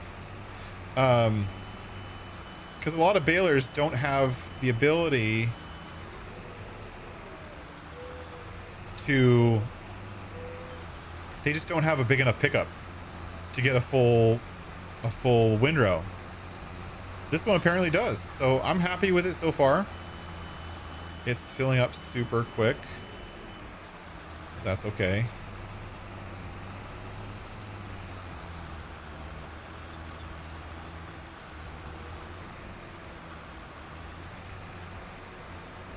But its pickup is actually pretty wide. It's actually a little bit wider than it should be.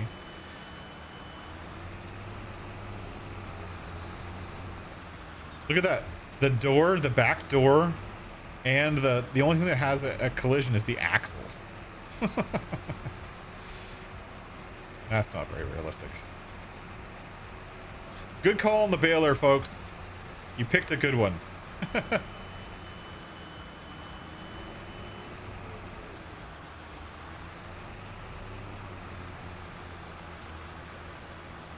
It's to lower the bale. Yeah, I know. Whatever. I want to push it. The door and the bar should have collisions. But if it doesn't, that's okay. I'll work with what I get. But good choice, you guys, on the baler. This one's pretty good. The belts are actually moving, which is cool to see.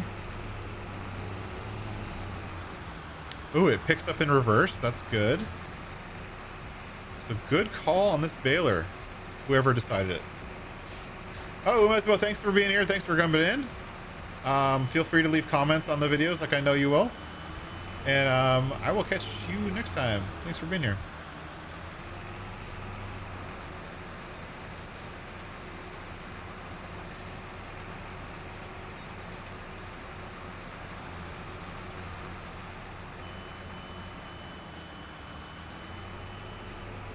We are pooping out the bales for sure. Already 11 bales. And I'm gonna have to go and pick all of these up manually with forks. Oh, I stopped a half a second too early. Yes, Dave. I personally think this game is very good in visual detail. I think where this game, because it's a game and it's not a perfect simulator, where it misses out are some little details in the actual farming part. Like, for instance, like I just tedded the grass and I'm baling it right away. In real life, you would probably mow the grass, you'd leave it on the field for 2 or 3 days, then you'd run a tedder over it, and then you'd make sure it's dry enough, and then you would bale it up, right? So it's not all in one day, right? It's not a one-day process. So, and there's a lot of stuff in this game that's very much like, from what I understand from like watching farming YouTubers, I'm not a farmer, so I don't know. Some stuff just isn't as realistic as it could be. Oh, thanks for shopping in, Optimus. Thanks for being here. And we'll catch you next time. Thanks for joining in the stream and chatting so much. I appreciate it a lot. Thank you so much. Nope, not yet. PCS. The mechanical pickup trailer is something we're going to unlock. So if we look at the mod, go over to baling. We unlock round balers, no auto wrap bale spikes only. That's we already unlocked. We're on to square balers. Because we have to produce enough bales, so we're at 16 out of 100 bales, which is good. We're getting there. We may actually get that many bales in this field. I don't know. Auto wrap balers are the next unlock. Bale loaders, which is going to be those mechanical pickup bale loaders, is going to be level 4. And then level 5 is going to be auto load for bales. So we get the auto wrap balers, like even the quick bale or something like that would be auto wrap balers. Bale loaders, the ability to load them. So we're gonna have to do everything manual for a while, and then auto load for bales is gonna be level 5. And personally, if I'm playing base game equipment, I actually prefer using like. If I'm using round bales, I actually prefer like the base game. Where's it? I prefer this over everything. Like even auto load. I prefer this over auto load. I don't know why. I just do. All the animations are so good. It's solid for picking up the bales. It doesn't go flying. It doesn't give you all kind of glitching errors. It's just a solid piece of equipment. On my Middleburg series, which I have a video almost ready to go, I have to finish editing it. I'm using a mod that has basically one of those trailers on the back of a truck. Turn it twice. Yeah, it's all depending on the area. And so, you know, I think the point that I was trying to make, PCS, is not not that what the game is doing is not realistic. It's very hard to make the game perfectly realistic for every climate, for every area of the world, all at once. As the game developer, you have to make trade-offs. You have to make trade-offs somewhere along the line to determine what's important to the game being playable. And so I actually think all the sulfur grass work in this game is really great. I think they've done a good job with it. It's not necessarily 100% realistic, and there's some mods that add a little bit to the realism, like Maze Plus adds a lot to the whole baling mechanic.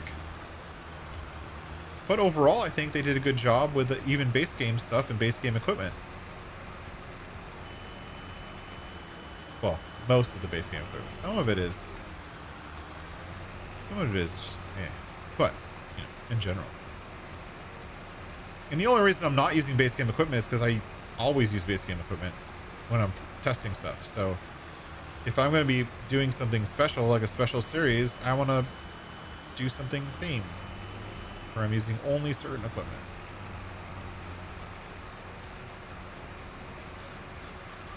Yeah. No, I got it.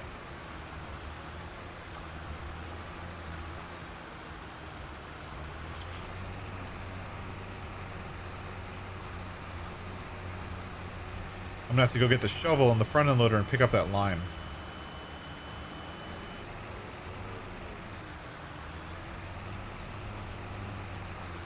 I'm gonna turn the game down just because it's a little loud with this tractor.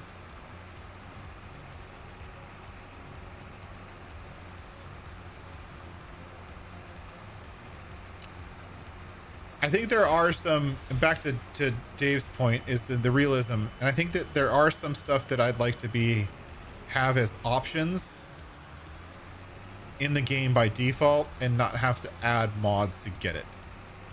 There's some stuff that I'd love to see kind of made part of the base game in the next game, and maybe you have to add it, maybe you have to buy it, whatever, I don't care. But like stuff like GPS, I think should be in the game by default. I think they've gone on too long without adding it. It should be there.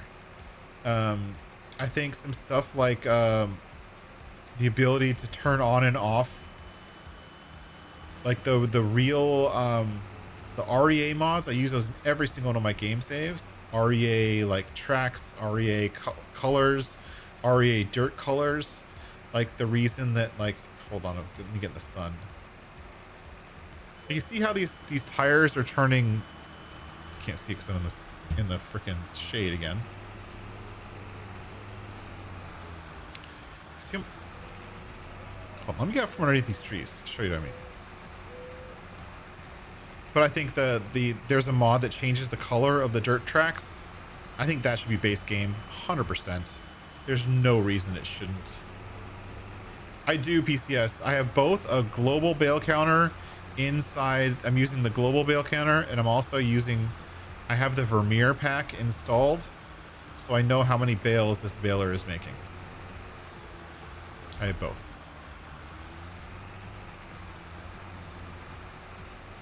I do think we're going to get to 100 bales. Oh, and shoot, I didn't actually get all of this tedded. Oh, we're going to have to come back with the tedder. I knew there was a problem.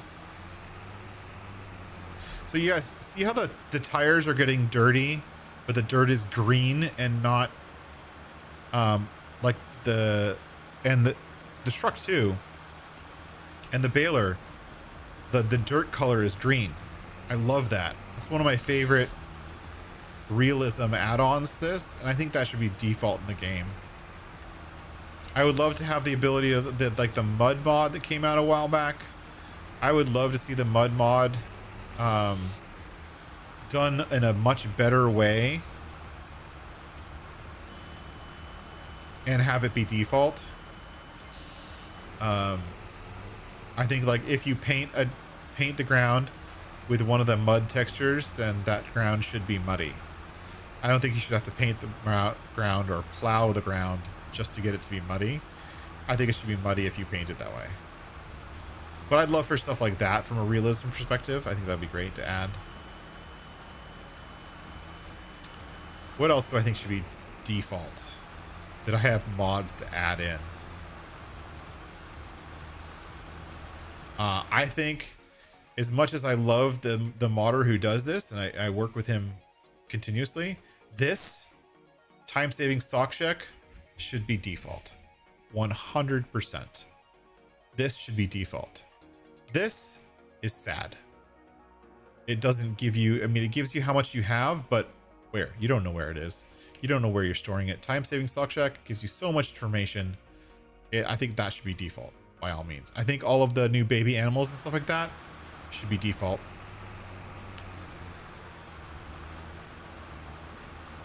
Quality of life stuff like this. I have a mod that sorts my shop page. I think the shop page should be default.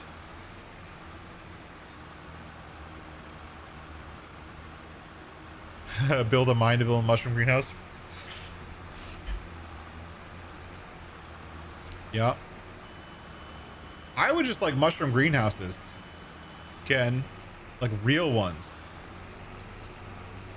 So like my brother-in-law, he's a part owner in a mushroom farm over in Pennsylvania.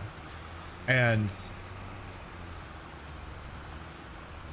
they have these specialized warehouses for growing mushrooms, essentially like a greenhouse. But they use a whole different process for growing the mushrooms.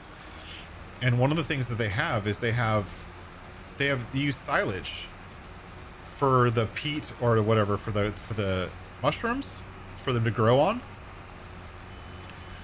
But it's not the same silage you use for cows to feed them. It's made a different way. It's like anaerobic silage instead of silage. You did, Rambo. Thanks for coming in. You made it over here before the stream ended. I know you had the stream kind of going at the same time. I'm really sorry I streamed at the same time. I was really hoping to see your polygamy stream, but I didn't get. I ended up streaming tonight instead of last night because of personal stuff. But thank you for jumping in. Anyways, they have a different type of silage, and there's some really cool machines that they use to make that silage. And then that silage is used for the greenhouses, and then there's this whole process for like picking the mushrooms and then cleaning out the greenhouses and then, you know, sanitizing them and then going in again. Like there's this whole process. I'd love to make something like that for the game with all of that extra time I have.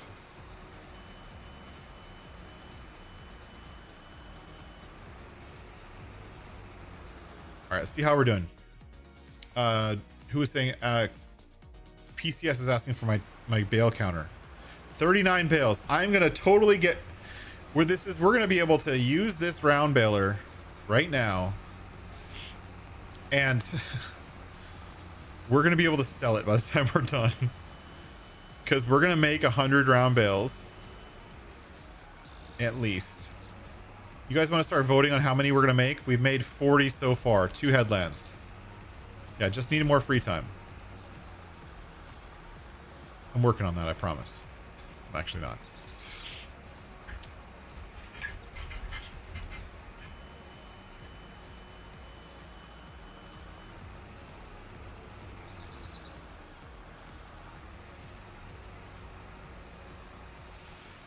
But we're going to be able to make enough bales to actually get through our skill challenge and be able to unlock a square baler, so that next time we can get a square baler when we do this field, and we can bale square bales, and that'll unlock the challenge to get the wrapping baler, which means that we can get a quick baler or something like that, or other wrapping baler. But I'm just gonna get the quick bale. Actually, I'm gonna get my own version of the quick bale because my version is better.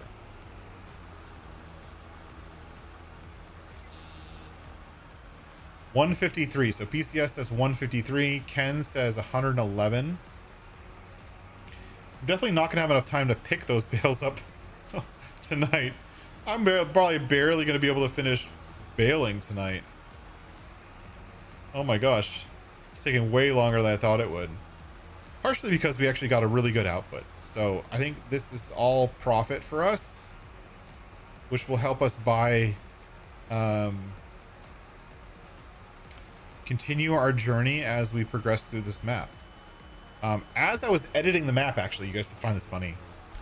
So when I was editing the map to find, like, looking for bad translations, essentially, like to make sure I translated everything, I went through all of the productions that are on the map, and I found like 2 or 3 productions that I didn't even know about that are built into the map, and I totally want to try them out. 120-ish headlands make the most. That's right. So, okay, so there we are. 2 headlands, or 2 baled headlands, and we are at 44. 2 baled headlands. And before we go to the next part, we have to get back in this thing. Drop that one off. Go get our tedder.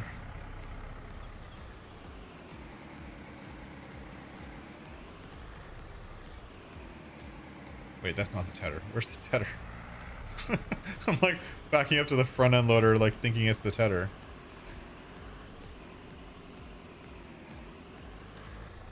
But then when we next time, maybe we'll do this, we'll start doing forestry.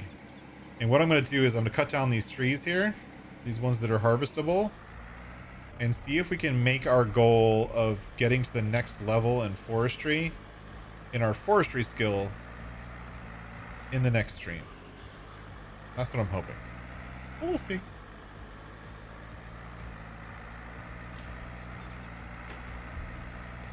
Oops.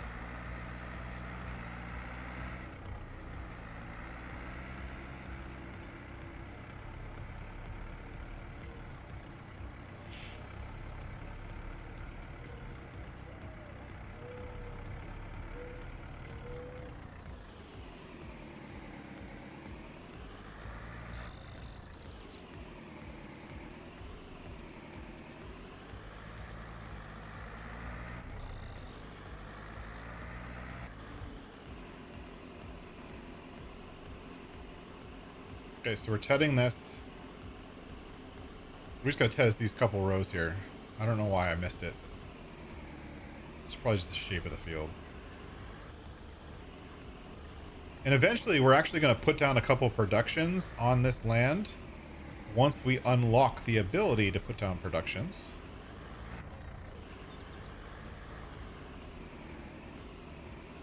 But I already have some productions picked out. I want to use the gem production, and I want to use this little corner right here, right by the lime and rocks, and build a little production area for the gem production chain, which has like 3 or 4 buildings. But that's like 500 grand just for all those buildings. So, oh look, I didn't even notice these little flashers have 20 on them. So 20 kilometers an hour is the limit. To update the code so it's 20 and not 25. Easy enough.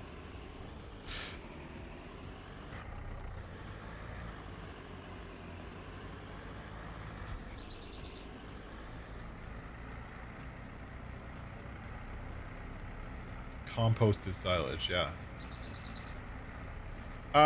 Sort of. I mean, the base mod is still a good tedder.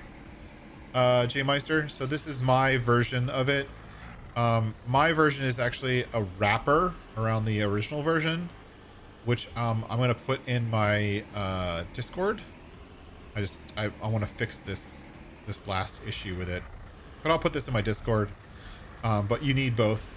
But essentially this is just, my mod sits on top of the other mod and just changes the functionality slightly. But the model is still the original modder's model. I haven't touched the model at all. And I will be doing a tutorial for members on how to do that, and eventually releasing a lightweight version of that publicly on my YouTube channel. So if you're ever interested in how to actually do the kind of stuff that I do, where I'm actually modding other people's mods without actually touching their mods, which doesn't make sense, I'm actually going to be doing tutorials on that stuff. So if you're interested, definitely keep it in mind. And there's a channel on a new channel within the Discord. If you're interested in those kind of tutorials, and we'll start talking about what tutorials they are, and I'm gonna let the members choose which tutorials I make and when I make them. Yes, exactly. PCS, exactly. So it's a straw compost, and from what I was told, and I'm probably getting the words right, but it's a straw compost that's made from an anaerobic process, not an aerobic process, or the other way around. So anaerobic means no air, and aerobic means air, right? Am I getting those backwards? So one of them is like where you add air into the straw and the compost and the mixture, and one of them is like a regular silage pit where you cover it, you take away the air, which is what causes it to turn into silage. So mushroom farming uses primarily straw, but also grass and manure and water, and they have these special turning machines. They call them straw turners or silage turners, which basically pick up the pile of silage like in a big long line, and they pick it up, they mix it around and dump it out behind them, kind of like a windrow, but it's much bigger. And that's how they make, and then they let it sit out in the sun, not covered, and then they turn it, they turn it, and they turn it. They keep doing it until it turns brown. And that's the process for making mushroom silage or straw compost. But it's a aerobic process, not an anaerobic process.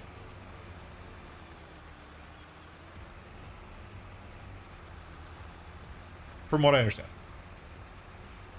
And I'm probably getting it backwards, but I have lots of pictures. I took lots of photos. I got the chance to take a tour of like my brother-in-law's mushroom facility, which is pretty cool. Yeah. J Meister, the tedding mod is not on my Discord yet. I'm still working out the last kink with it, but as soon as it's done, it will be on my Discord. Yes.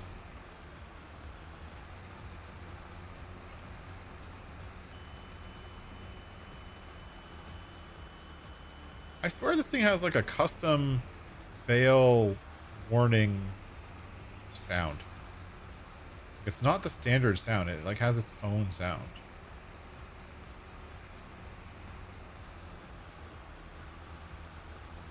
Right? It feels slightly different. But I don't know. I don't use round balers that are not a quick bale pretty much at all anymore.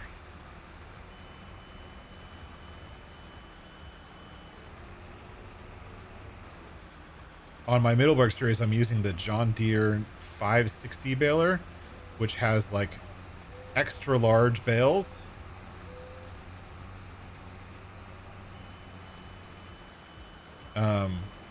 That one's really fun just because the bales are huge. But it also means that I have to use custom equipment for loading the bales, which is equally annoying. Yes, I know, David. I know David's waiting for the... I think, David, aren't you waiting for the VPW mod? That's the one you're waiting for.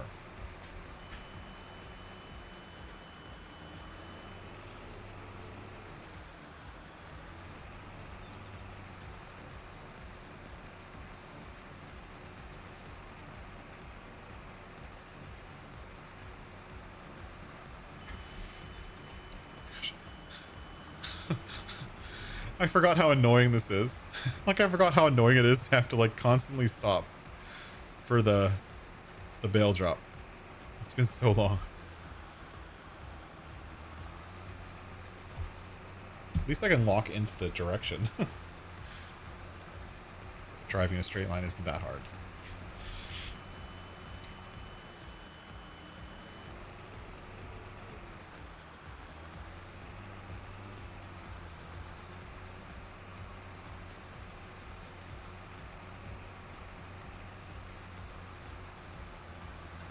Yeah, I'll work on maybe test it in this stream or otherwise and get that Baler one.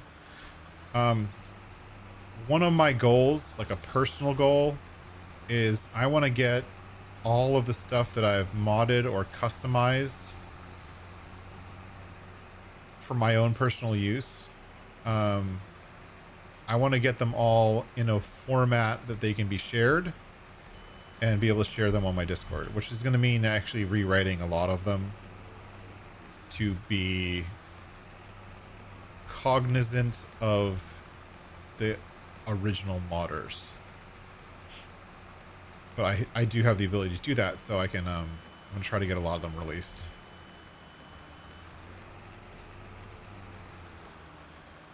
Oh, cool. I've never actually used the netwrap mod, but I've wanted to. I've just never done it. Towboat, welcome in, sir. I'm doing pretty good. Doing okay. Having some fun round baling tonight on Sino. Mowing my custom grass. Playing with a baler that I've never used before, which is actually a pretty awesome round baler, honestly. One of the best round balers that I've used in a long time. Round balers typically have a issue where the pickup width is like 2 meters, like barely 2.5 meters. So picking up these big fat windrows, it wouldn't work. But see how I'm missing it a little bit and I'm still picking up everything. Like the pickup on this is actually pretty good. And I swear to God, I've never done that. Have I made a video of how to put my grass on a map? Yes, I have. There's a video for that. It may be unlisted, Towboat, so I will get back to you on that. The question is, for you, is I haven't made a video on straight up adding my grass to a map, like just adding it. I did a video on how to replace, like if you have a map that has meadow grass, has regular grass instead of meadow grass, how to replace it across the entire map without having to repaint. I've done that. I was planning on doing a video on how to repaint, which is still a possibility. It's actually pretty easy to do. Just takes a little bit of time. And Poor Boy gave me rights to use all of his maps as examples. So I'm going to use some of Poor Boy's maps as examples on how to do those things. So I'll make a video of how to add like one of my customized grasses to a map. I'll do one on how to add prairie grass to a map. I'll do one on how to replace meadow and regular grass. I'll do one on how to customize and make your own grass or your own meadow. Ooh, Rambo, thank you so much, sir, for joining the memberships, or what is it called? I don't know, joining my AI squad. Everyone else has AI, but I have my own type of AI and not ChatGPT or anything like that. So thank you so much for joining and being a member.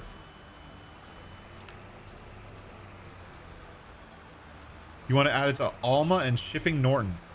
Wait, Shipping Norton, that rings the bell. Isn't that Clarkson?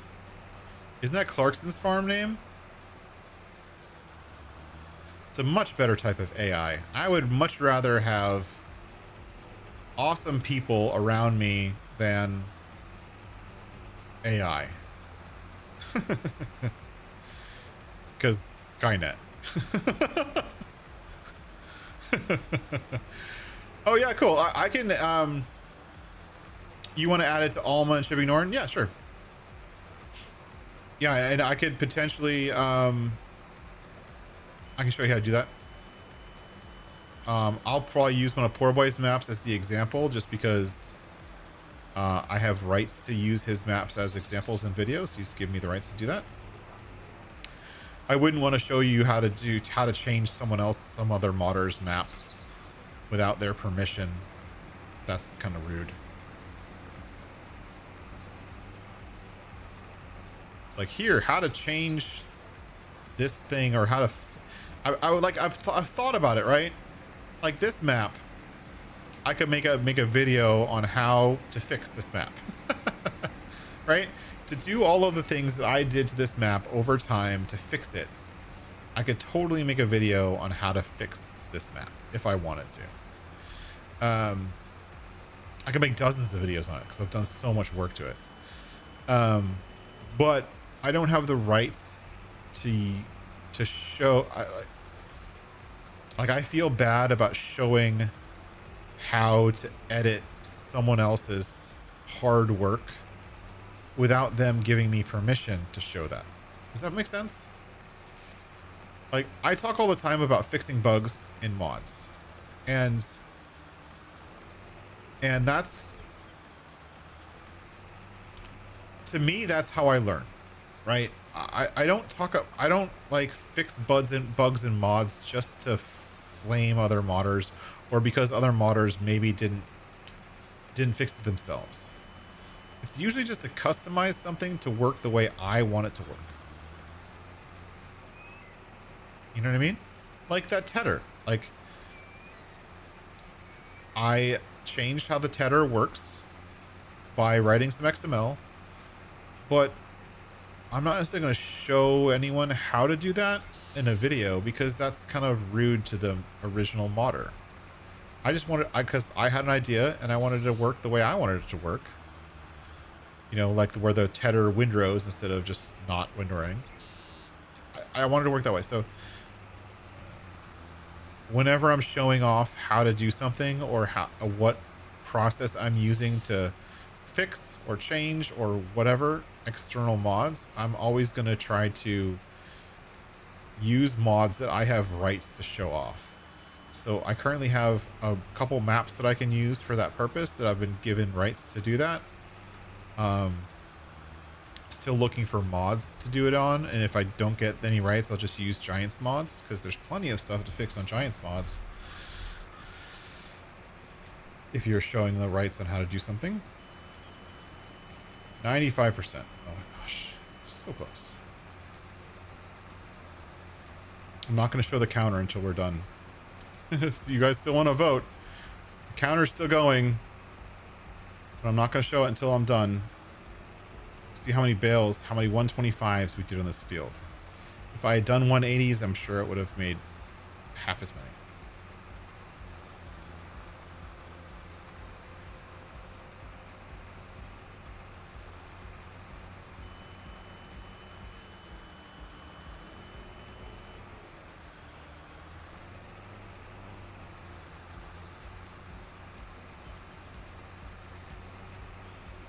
Here we go. Almost done.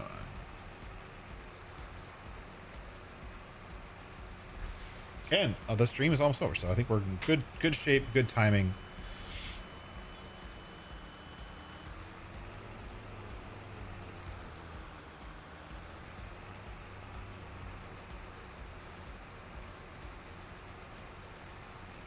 Yeah. So as far as this survival skills challenge is concerned, you can use modded equipment as long as it doesn't break one of the rules for the challenge. What I mean by that is like, what I mean by that. So if we look at here, if we look at,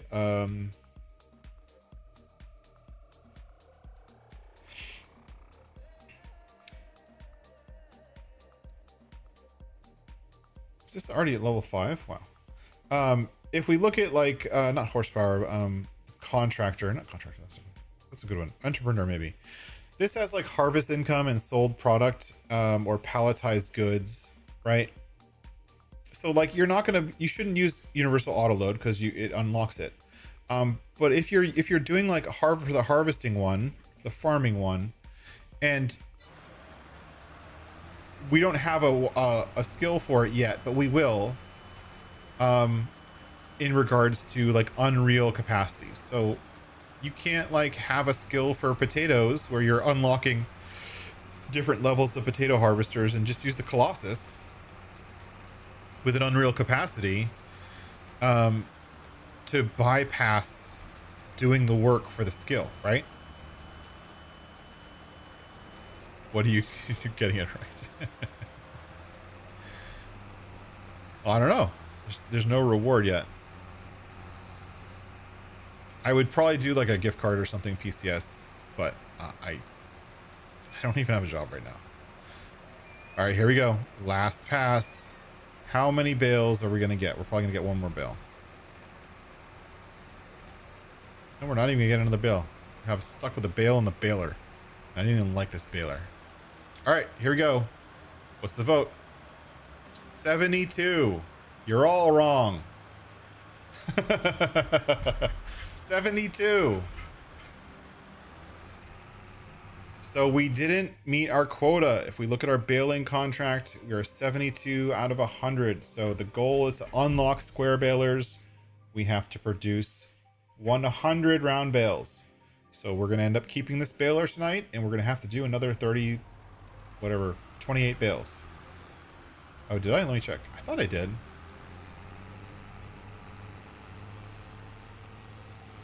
The other side of the L. Let's go look. Maybe there's more bales to be made. I thought I already did it, though. It looks like no, I didn't do it. There's still 2 passes. But that's not going to get you to 100 bales. So everyone was saying over 100. Looks like there's 4 more. Thank you for the reminder, Rambo. Well, I don't think we're going to get to 100 with this. So we're still under 100.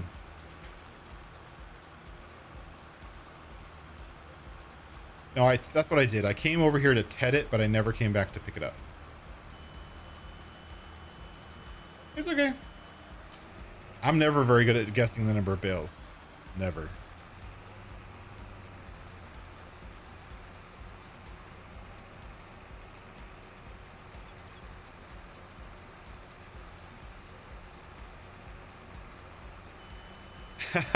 Three J's. Yeah, definitely late. It's okay, buddy. Thanks for being here. Thanks for coming in, Juan, or Jess, or whoever's in here right now. Thanks for coming in. We are almost done. You ignored your own advice. Yeah. We're almost done. We're trying to get through our round bale our baler challenge tonight by creating round bales. We can't wrap them yet because we don't haven't unlocked that, but I think we should be unlocking square. I think actually the baler unlock is the next level is square bales and the bale wrapper. So not the auto wrappers, but a bale wrapper is something we unlock next. So square bales and a bale wrapper is what we unlock next. So right now we're just gonna have to sell these. The reason I did them as hay is because we're just gonna have to sell them.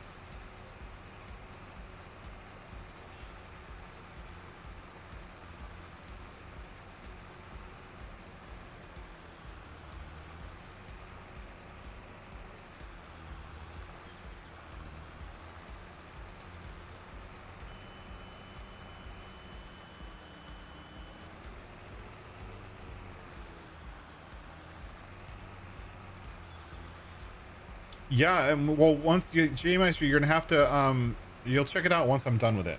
I do have some of it written up on my website, but it's a little bit out of date at this point because we're talking about it so much in this series. The goal is, I think, once we're done with this series, that'll be the point at which we release the challenge and release the mod for the challenge. And maybe we'll do another playthrough where we kind of, you know, play test what we've come up with in this challenge or in this playthrough. Who knows? We'll keep playtesting the mod as I continue to develop it, and as we continue to add rules and add stuff to do. So we'll keep working on it. But that's half the fun, right? Is coming up with these ideas. I love the ideas, and you guys have gave me tons of really great ideas. So thank you very much.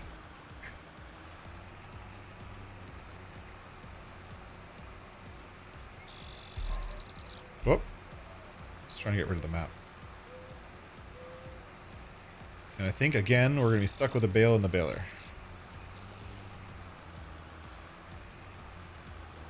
I should get that mod that Mr. Tim wrote, where it lets you eject not full bales out of a round baler or square baler. All right. And 81 wasn't enough, but it was some. 81 bales. And we're going to take this back to the farm. So I'm not going to leave the baler here. We're going to keep it, go back to the farm, drop it off. If you're new and you haven't seen the farm, this will be your tour of the farm. We own this piece of land, including all of that lime and stone. We are going to use some of it or all of it over time. And eventually we'll come up with a much quicker way of selling it. We're probably going to end up tasking Autodrive to sell most of that lime at some point. Because it has to be driven to the other side of the map to sell it. Oh, look, we have some pallets, folks. This is good news. All right, so this is our fish pallets. If you look, kind of looks like fishes. These are our Tambaqui fish pallets. Pretty cool, right? That come from our fish dam, our Tambaqui fish dam. And how is that going from a processing standpoint? It still has enough materials. It is spawning fish, and it's a pretty scaled operation where 100 bananas and 100 oranges and 50 mineral feed gives me 500 fish. So 500 liters of fish from only 100 liters of bananas and 100 liters of orange, which isn't bad. It's a pretty good ratios. It's not a 1-to-1. It's more like a 2-to-5.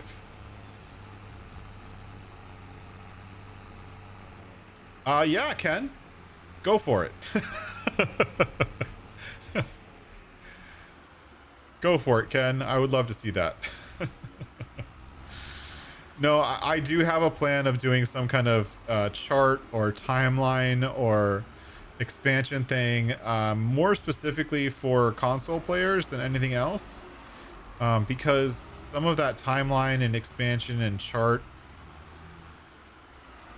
I would actually like to have that in the mod itself for PC players.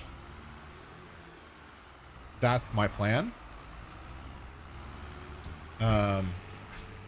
But I would love to have an actual printed version at some point. Nope. J Meister, the goal is any map. And the goal is also, the idea will also be that not only any map, but any type of map. I'm trying to make it flexible enough and trying to make the challenge rules and the guidelines and the way you skill up and the way you level up flexible enough that it could work on no man's land. It could work on a forestry map. It could work on a map with all fields. It could work on a map with no fields. It could work on a map with grass contracts or not grass contracts. It could work on any map with any gameplay style, any way you like to play. I'm hoping that we can find a way for this challenge to work for everyone. That's my goal. I'm just using this map because I've wanted to play this map for a while, and I've done a little bit of editing on this map to make it my own. And I've been itching to play a South America map for a while. So it'll work on anything. And it's up to you as far as how strict you want to be to the rules. As you've seen, all of the quote-unquote rules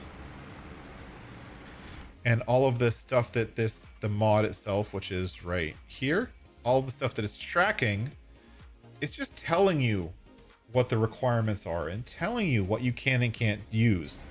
It's not stopping you from it. I could go buy Quick Bale right now. There's nothing in the game preventing me from doing that. I could go buy a fast track right now if I wanted to. There's nothing stopping me from doing it. The mod is just basically giving you additional information and giving it a way to affect your gameplay style, should you choose to do so. That's it. But I'm gonna leave it right there. We're gonna go ahead and turn that one off. And where is it? Here. Turn this one off after we get the bale spikes. And I'm probably gonna have to go over and get my weight because I think these bales are pretty heavy.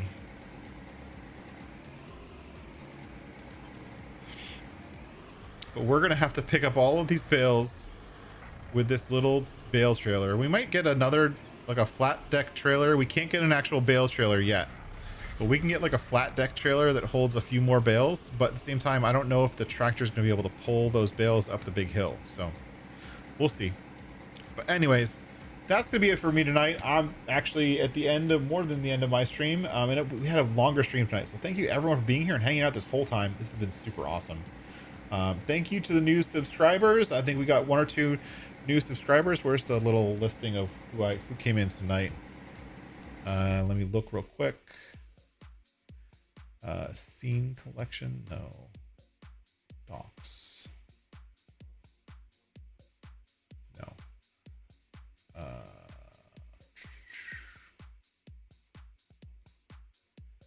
Nope, I can't find it. Anyways, we got a great couple of people join. Rambo joined. Thank you very much for joining our subscribers. I will get better icons.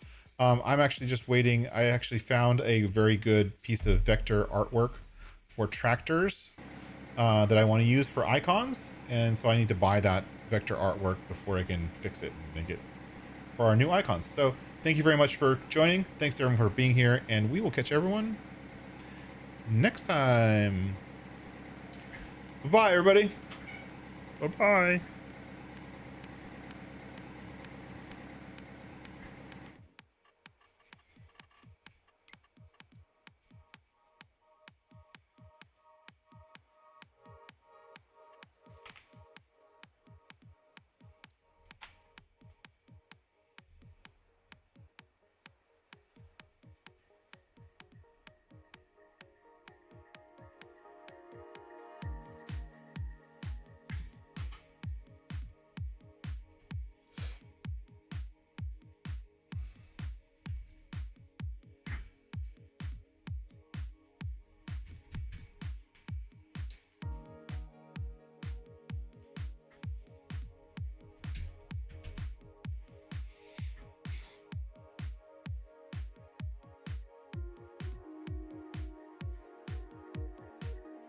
Bye-bye.